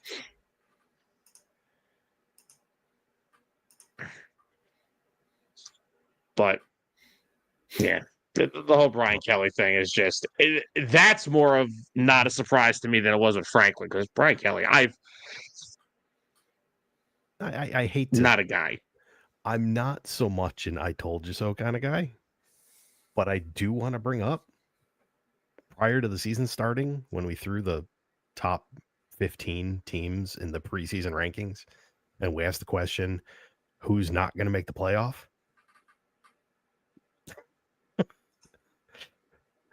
And it was purely because Brian Kelly was there. That's it. He does not meet the moment. Yeah. And honestly, like with the amount of resource they put into that roster this year, through the portal, through all that other stuff. And then Tyler and I thought, okay, maybe they turned a corner because in week 1 they beat Clemson, who we also thought was going to be a good team.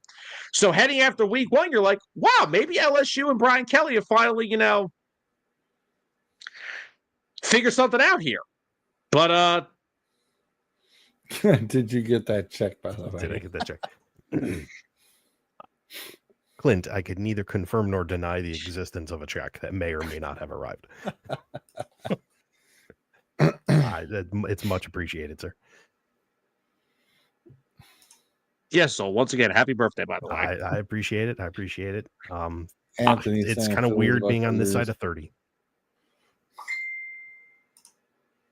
Yeah, well, the good news is you're still not our elder statesman, so no, never will be. That's still to that gentleman over there. I got that picture on quick. Why do you think I keep? Yeah, he's somewhere over there. Okay, just boot me already. I'm trying to pull off a bruiser. No. Just boot me, damn it. No, fine. He's over there now. Now he's over up here. I honestly, usually we do fill in the blank at the end of the night, but we are literally there at the fill in the blank. So we're just going to go ahead and do this. What do you think of the new board there, sir? What do you think? I like it.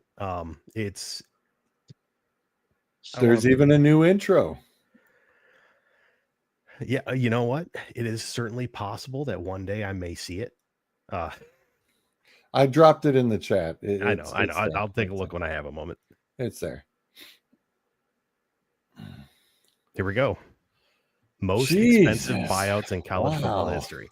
Sam, break out your brain. Okay. A couple of these should be really easy. Can I just start? Sure. First one's Jimbo Fisher, isn't it? Yes. Yeah, and A&M's never been better off. The $76 million to go away. And now your team's top 3 in the country. This is true. Jimbo was bad. All right. Kelly's Urban Meyer one of the wasn't Urban Meyer on this list in the 21? Is not top 10. Not on this list? Okay. Isn't Kelly the number 2 at 53.8? Yeah. And that's James Franklin.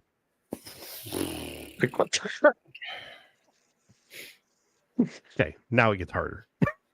Good, George. Now you can start. I helped you. I got zero clue here, sir. Feel free if you this is not my neck of the woods by a large margin. I can give you teams, the team that they were let go from. I will throw a hint out there really quick. Out of the 3 guys that you got on there, one of those teams has somebody else on the list. It's not Ed Orgeron's on it. One of them, is it? Oh shit! I forgot they kind of fired him. All right. Go ahead. Is Billy Napier on here? There we go.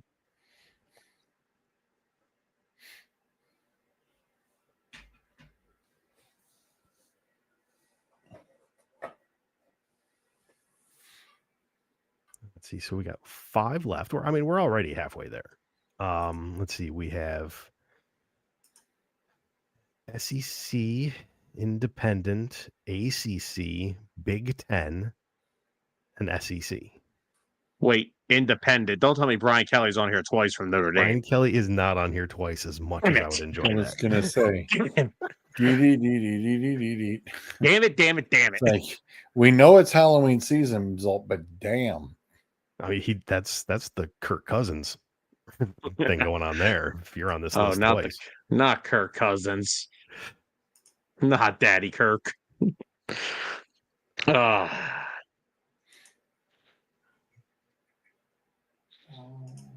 I see you, Clint. I purposely put my screen on Uh-huh. full so I can't see the chat. Yeah, I got zero clue. Could you at least give us a guess? At least, God, I'm like freaking carrying us here. Let's go. Okay, so the 21.4 million is Auburn. Fine. No, wait a minute. Hang on. We're gonna get a little bit more help here. Oh, thank God. Yeah, Bruiser. Bruiser, help me. I've gotten all We these need so some far. I need help. assistance. Most expensive buyouts in college football history. Is one of them Joe Paterno? Is not Joe Paterno. I did already give a hint for this number 4 slot, which was it's Auburn University. Oh, shit. Where? I don't want to step in it. For number 6 there.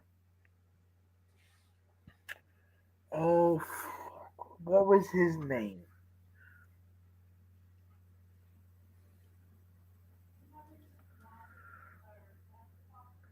He was it it was the head coach when Cam was there, wasn't it? Oh, God. Yes? I'd have to look it up. Can you give me a year? Hang on.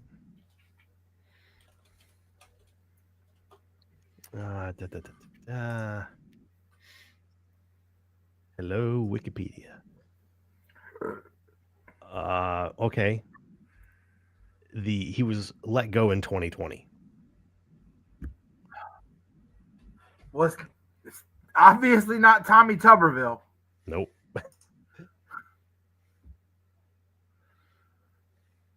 You said it's Auburn? Uh-huh. Hang on a second. He was an OC at Auburn first, worked with Cam Newton.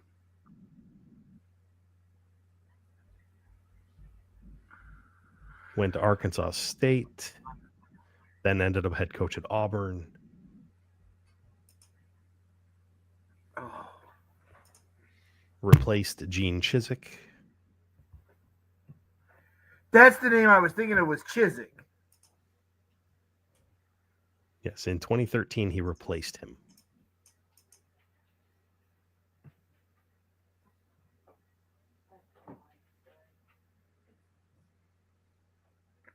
Okay, hold on. Let's move past that for a minute. Yep. After Billy Napier. Uh-huh. What school is that? That is our independent. Notre Dame. Uh-huh. Is that Charlie Weiss? See? Yep. Good old Charlie. Wow. Who was it you guys had guessed? You guys threw a name out there earlier for Notre Dame. I said, was it Kelly twice on this list? That's right. Was it Kelly twice? All right. Who's after Charlie Weiss? After Charlie Weiss, Florida State. Oh, Florida.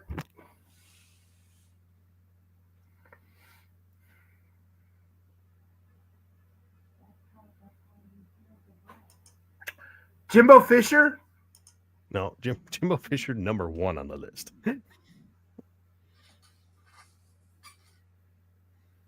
Is it after Jimbo and before the current? All right, let's pulling him up. Yes, he replaced Jimbo Fisher. So they paid Jimbo a whole truck of money, and then they had to pay this guy.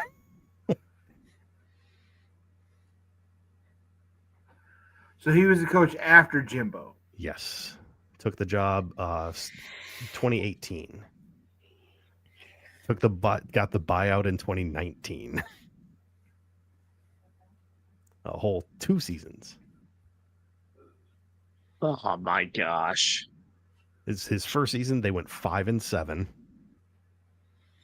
and then started 2019 4-5, and was fired in November.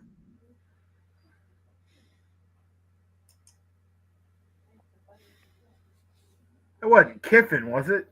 Not Lane Kiffin. No, because Kiffin went to USC. Never mind. Also, I think I figured out who the Auburn one was.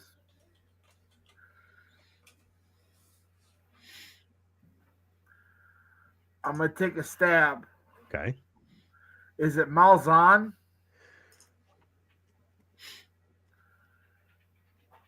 I'm not going to spell this right. Yes, it was Malzahn. Because he did coach at Clemson. Clint had that in the chat. I was Good job, gonna say, Clint, way to go, dude. Yep. And he also did, no, Bobby Petrino is not on the list. Hold on. Let's go down to the bottom. No, okay. I gotta give my brain a moment to think. Mm-hmm. So let's start.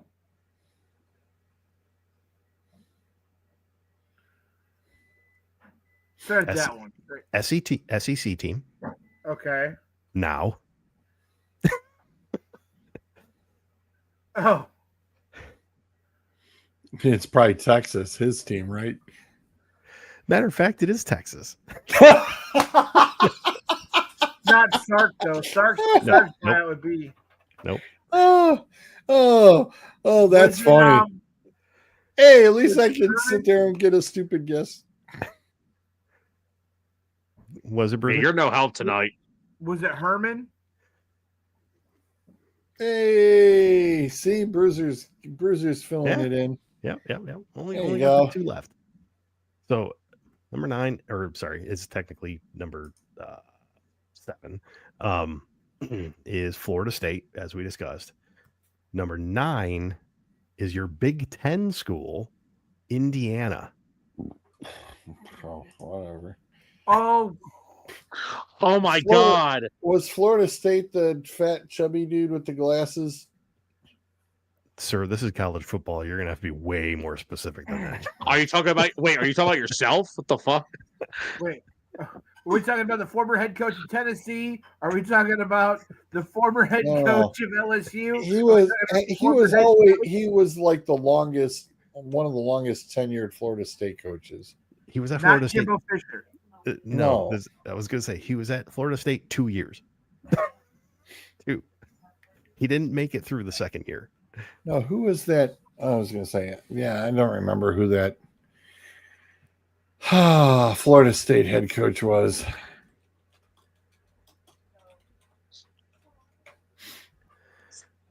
All right, so we'll give you the profile here. Bobby Bowden, that's who I was thinking. No. Bobby Bowden's not on the list. First head coaching gig was Western Kentucky. Stayed there for 3 seasons. Took over head coaching duties at South Florida from 2013 to 2016. left for Oregon. He coached there for one season. Coached at Oregon for one season. Yep, and then went to Florida State. We're After talking about the Florida State guy, right? Yes, the Florida State guy. He coached at Oregon. Where did he coach before Oregon?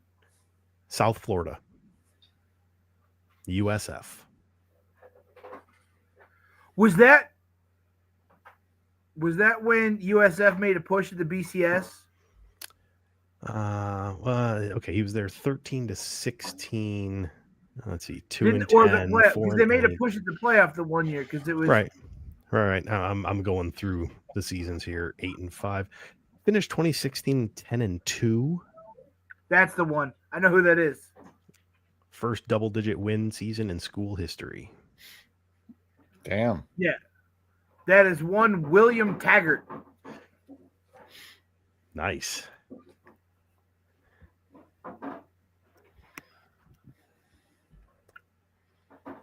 Indiana. How long did he coach there? I'm getting there. I'm getting there.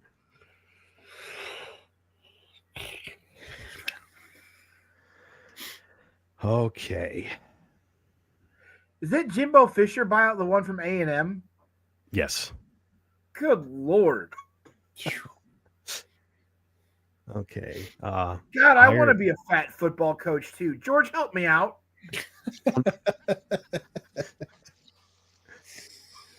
Okay. Hired in 2016 to serve as the DC at Indiana. And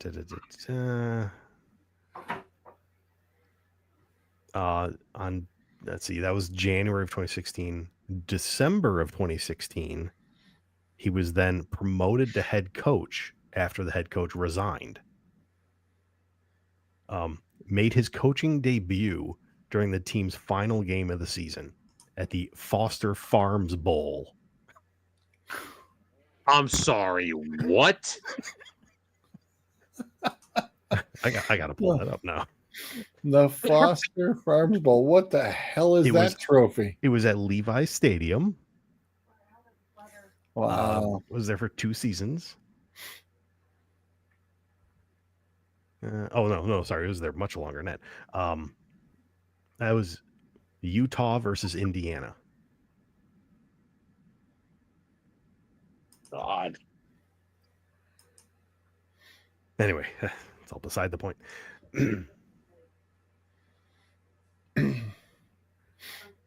Okay, Indiana fired him after the 2023 season.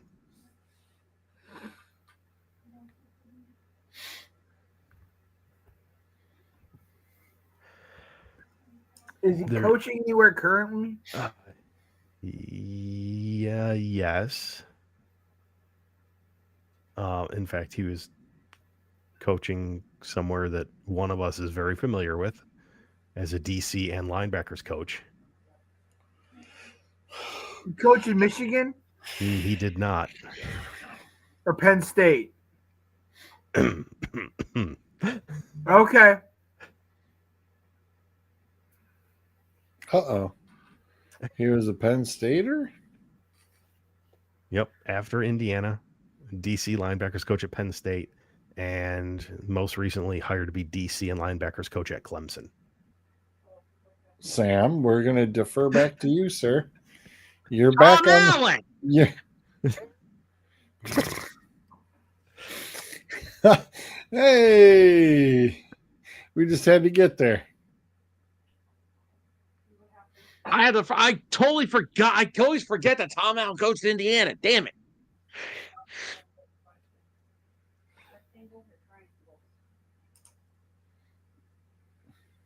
Yeah. Yeah. There's a lot of money at the top of that list. Yes, there is. So, Hey, George, are you going to...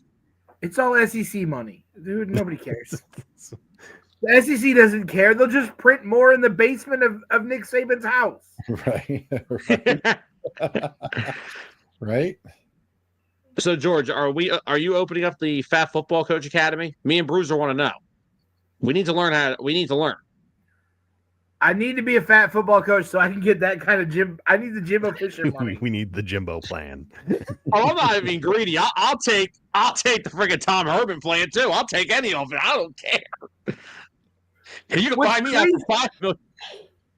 What's crazy to me is that Charlie Weiss is in the middle on that list, and he hasn't been a head football coach for 2 decades.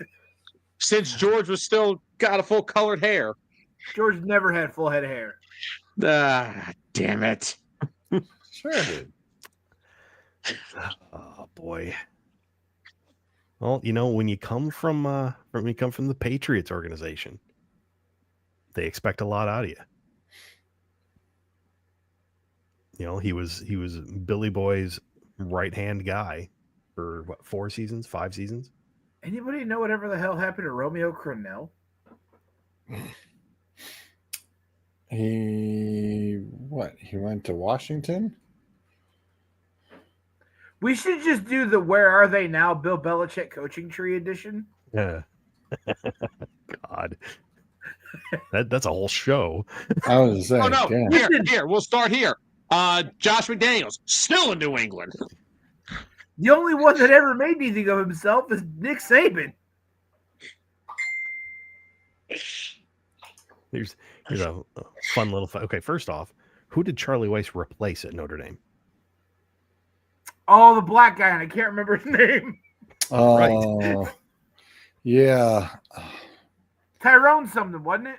Yep. Yes. Yep. Was it Tyrone Smith? Not Smith, No. but Tyrone something. Willingham. Yep. Nailed Willingham. Yes. Hey, see, I got one guy. Okay, so he was a good damn coach though. They hosed him. They go 6-5 at Notre Dame. Yeah. They get unhappy. It had nothing to do with the record. Eh. Let's not pretend like Notre Dame. Oh, so here's the funny part, though. So Charlie Weiss was hired after somebody else declined and went to coach Florida. Urban Meyer. Yeah. That's right, because he was at Utah.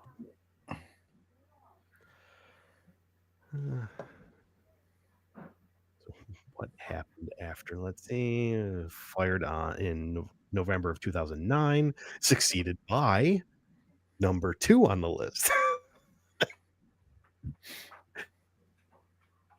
It all comes full circle. It's a large circle. Named OC of Kansas City in 2010.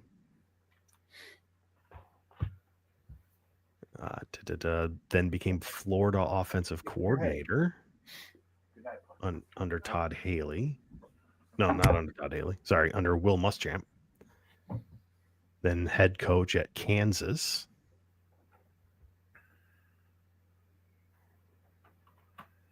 And haven't seen him since. You got to be pretty bad to get run out of Kansas because Kansas is awful. Yeah. Yeah, they kind of just ask for the team to have a pulse. They really do not give a shit about the football program. His first year, he went 1-11. All you got to do, if you go 6-6 every year at Kansas, and occasionally give them an 8-4 season, and have a couple of draft picks every year, guess what's going to happen? You're going to be made statues of like Saban in Alabama. All you gotta do is get them to basketball season, and they're fine. Like I said, 6-6, couple of 8-4 seasons. George, have you thrown that comment from Glint on the screen yet? That exactly what I said. He was black. Listen. Okay, Kansas. So we're talking Kansas. 1-11, followed up by 3-9. Was then fired at the end of September of the following year. Oh, four games in. Attendance had fallen to under 37,000 paid. He left his successor with just 39 scholarship players for the following season for 2015. And by the time the season actually began, they were down to 28 scholarship players. That's horrific. Speaking of dynasties, how's yours doing, by the way? Oh, that game is gone. Oh, well, all right. Too many other things have popped up. I will be buying a PlayStation 5 within the next 2 weeks. Nice. And NASCAR 25. Okay, there you go. Nice. There you go. I've watched a couple of playthrough videos of it, and like the graphics, the whole thing looks amazing. I'm excited to play it. If, like me, you have free time in which you don't want to be sweating things out, you just want something chill, and you got a little bit of OCD in you, highly recommend Power Wash Simulator. Oh, I'd be 2. down for that. Power Wash Simulator 2, because it just came out. I used to get the Lawnmower Simulator. Okay. Bryce just got some hunting. He got a hunting game, and he's been talking about. And he's been plugging a couple of 8-point bucks. Yeah, Hey, there's Bug, a few of those. Yep. what's the hunting game you just got on the PS5? What is the hunting game that you got on the PS5 right now? The what? Call of the Wild. Hunter. Yeah, the Hunter Call of the Wild. Yeah. That's Yep. the Do game you you have just. any more fill in the blanks?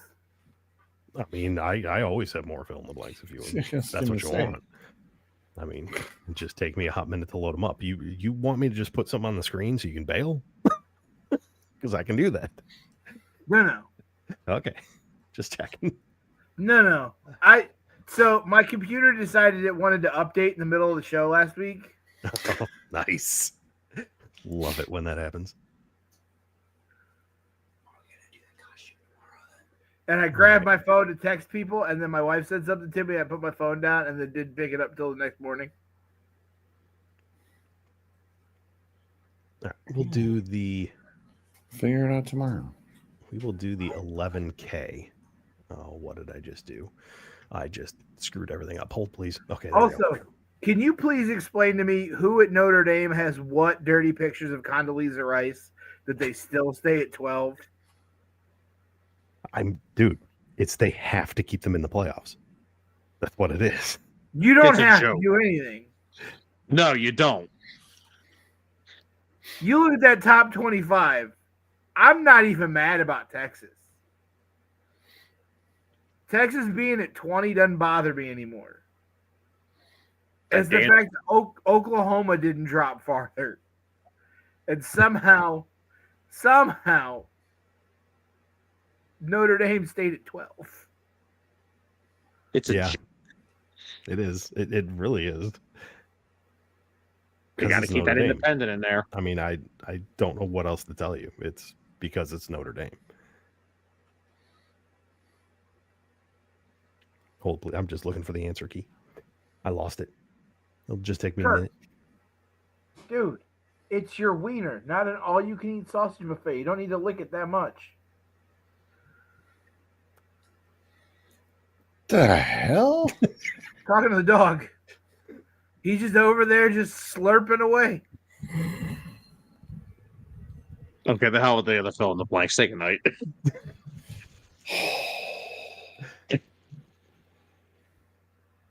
Now he's mad at me, so he's going to go upstairs and bug the girl child. Yeah, we've got this nice new little background, and we got a nice new intro now. I didn't get to see the intro. Oh, It's in the chat. It's in the chat. yeah. Get up, Cody.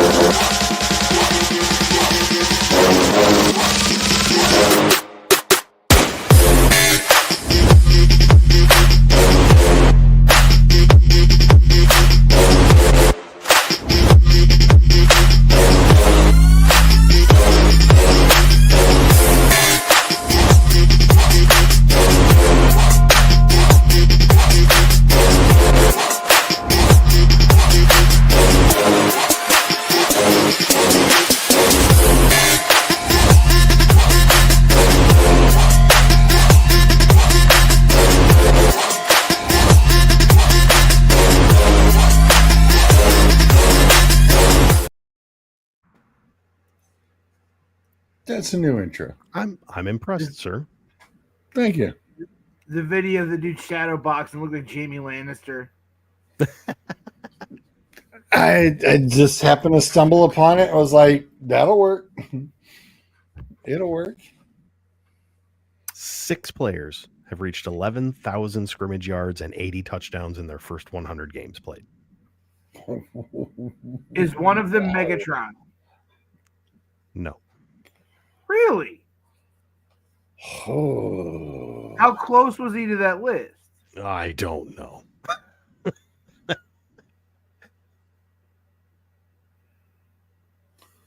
Huh. I mean, they're all running backs. They're all running backs? Yes. Oh, I'm going to take a really bad stab here. CMC's not on here, right? Because of injury. Is he on here? CMC is on this list. That's how I got the list. Oh, shit. I was Wow. He skeptical. hit it this year. Is Mr. Ironically. Barkley on his list? Saquon is not on this list. I didn't think so. Clint throws Marshall Falk on there. Marshall Falk is not on the list. Is Emmett Smith on Emmett the list? Smith. Yeah. I was going to say Emmett Smith on this. Emmett list. Smith is on the list. Adrian Peterson. Apparently, we're going up from the bottom. Marshawn Lynch? Nope. Marshall Falk. Nope. Jim Brown. Jim Brown is number 2. Good job, old head. Fuck you. Well, it's about at least you finally participated. The last one, you freaking Dude, I told you. 0 on the CFP, man. you're the oldest guy on the on this 0. show, and you can't freaking help us. 0. I You had to don't wait for know. Bruiser to show up to get some damn help. Why, that's why, that, right. It's I like, hey, can't keep it all NFL. Fair point. All right. So are Bo either of Jackson? these last two? So, Bo Jackson is not on the list. Sam, what was your question? I was gonna say, are either of these last two active players No. currently? Okay. Clint goes with Peyton. No Walter Payton.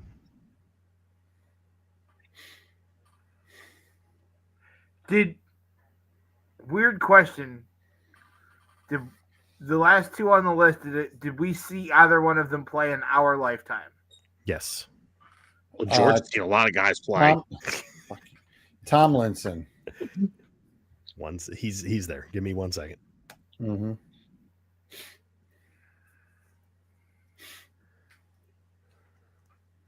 He's the big dog. Yep. Oh crap. Is it? I'm gonna take a stab at say either Jerome Bettis Incorrect. or Jamal Lewis. Also incorrect. Marcus Allen. It is not Marcus Allen. Is it the running but Sean Alexander? It's not Sean Alexander. I We're was, getting some think, I good was gonna guesses. say, I was gonna go that way, but I don't think he didn't get there that quickly.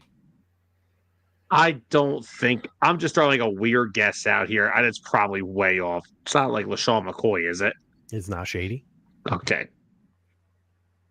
But that's Like I not said, a bad guess. That's not a bad guess though. Yeah. That's what you ever have these. Those are the kind of guesses we miss. So I was like, let me take a stab at it. Tiki Barber? It's not Tiki Barber. That's another good guess. I'm going to throw this out here. The last one that we're missing, some of us have seen him in our lifetime. Night, guys. Last year in the league was 1993. Night, guys. All right, I'm back. I'll go Roger Craig. It's not Roger Craig. At least you attempted to guess this one.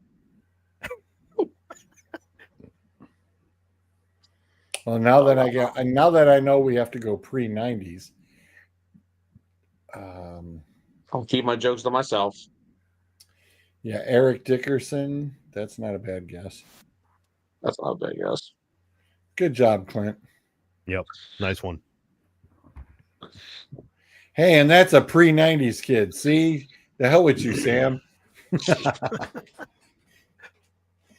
a Yep. 90s boy right there. He got it. Rams, Colts, and then a year with the Yep. Raiders, a year with the Falcons. That's right. I was about to guess the Maurice guy from the 72 Dolphins. Now, again, the CMC hit that early this season, so that's why it kind of popped up on my feed, and I grabbed it. That's some company to be in. Yeah. Yeah. I That is mean- not bad company at all. Did anybody speak, since we're on this list, did anybody see the company that Jonathan Taylor could be possibly joining? I heard That it. he's already got 4 games this year where he scored 3 touchdowns. Yeah. He needs one more to tie Tomlinson, who did it 5 times in 2006. Ooh. Speaking of the Colts, though, 7-1 Colts, Uh-huh. Mhm.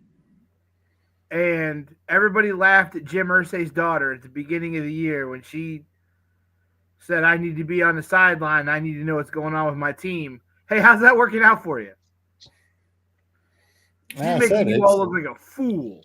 it was a smart business model. The woman is just absorbing, learning the product firsthand. And hey, if that's one good luck charm, damn right I'm keeping her on the sideline. You just keep doing what you're doing, lady. Be smart. Yep. Keep doing what you're doing. And Sam and I brought it up earlier. You have to say Danny Dimes and the letters MVP. I mean, for sure. I mean, okay. If you're talking Colts and MVP, Yeah, I would rank Taylor above him. Well, and They're not earlier going to give on- it to a running back. I understand that. Well, earlier on, I think it was Anthony who said they'd probably give MVP to Taylor and comeback player of the year to DJ. I was like, yeah, I could live with that too, but Either one of those would be fine. Yeah. I Also, love your comeback though, as you got out of the Giants organization. right. that offensive powerhouse, the New York Giants. I don't know if any of you guys have watched it, but the World Series has been amazing. Yeah, we were It talking has. about it. Just And- no more letting Brad Paisley do the national anthem, please. Fair enough. But listen, game 1, Friday night, a 9-run inning, and you hit the first ever pinch hit grand slam in World Series history. Sick. It just that's the video of that is fantastic.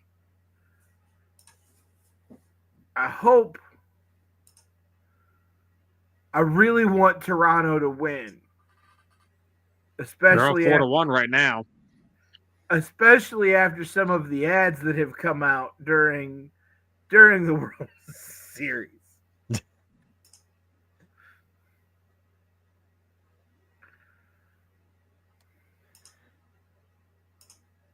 It's not often you can get me to root for Toronto for anything, but let's go Blue Jays. I'm for it. Yeah. Me too. I don't necessarily I wouldn't be mad if the Dodgers won. I wouldn't be upset. They don't bother, you know what I mean? They don't bother me. Yeah. Right. Like, But there's just something about that Blue Jays team where I was listening to them opening day this year. I listened to them play the Marlins, then I listened to the Pirates game. And when I was listening to the opening day of the Blue Jays, they were talking about how just making the wild card was like their season goal. Just get And in. here you are. Aren't you up? They were up 2-1. Did they win last night? no, the last night Dodgers did. the Dodgers won that game. in So 18 they'll tie it up tonight. It'll be 2-2. innings. Yes. They played 18 innings last night. You'll tie it up, and 2 of the next 3 are back in Toronto. Win it in Toronto. Look, Mariners took a 3-2 lead out there. Look what happened.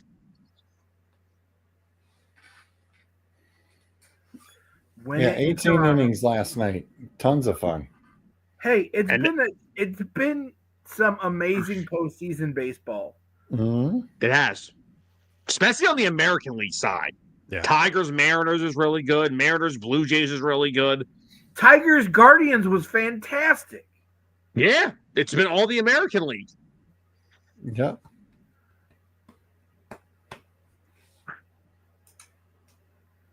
And yet we can't seem to get I was talking to somebody at work about this today.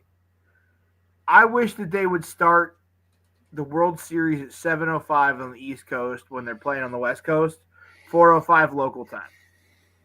Yeah. Because I think day baseball games in the World Series would be awesome. Agreed. And you started at 7:05 on the East Coast.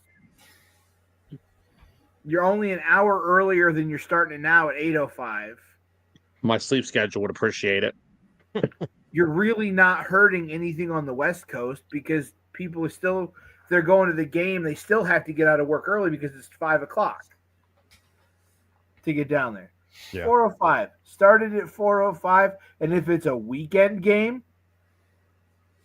why not a 1:05 first pitch on a weekend for a World Series game? Yeah. You get a 1:05 first pitch on a Saturday for a World Series game, you're going to pull some people away from some subpar college football games. Absolutely. Oh, absolutely. Yeah.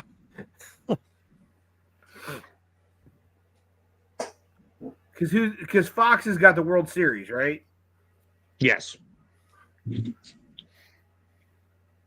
So you put whatever college football game is on Fox Sports, put the World Series on the big Fox. 1:05 first pitch, that'd be amazing. 6-1 Blue Jays. Yay. They're having one of those Blue Jay innings.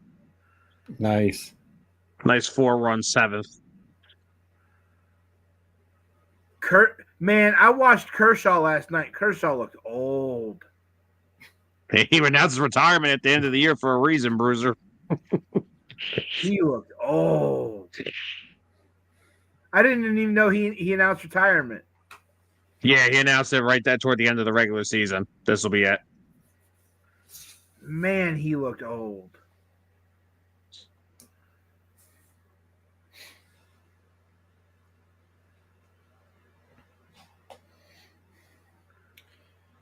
Also, championship weekend in NASCAR this weekend. Oh, this is the last week? Yep. Phoenix is last week. I can throw all those drivers in that. Well, I don't have any drivers left. You don't have any left? I don't think so. It'd be great if you had to go in there with like Austin Dillon and Austin Cindric and Don't dare me. I was going to say, don't tempt him with a good time. Right. Michael McDowell. Listen, all you have to do is show up with a halfway decent lineup, and you'll have the overall victory locked in. I make no promises.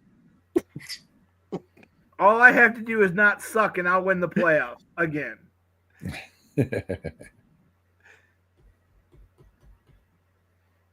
Speaking of sucking, So my wife's about to do. look at that What ankle. a lollipop. Oh, Well, thank you for that. yeah, You're thanks, welcome. George. You're welcome. I'm sorry. Did you say George? Good night, Gracie. Oh, whose ankle is that? That's Gotta be Cam Scatterboos. Scatterboos. Yeah. That happened against Philly. That happened against Philly on Sunday.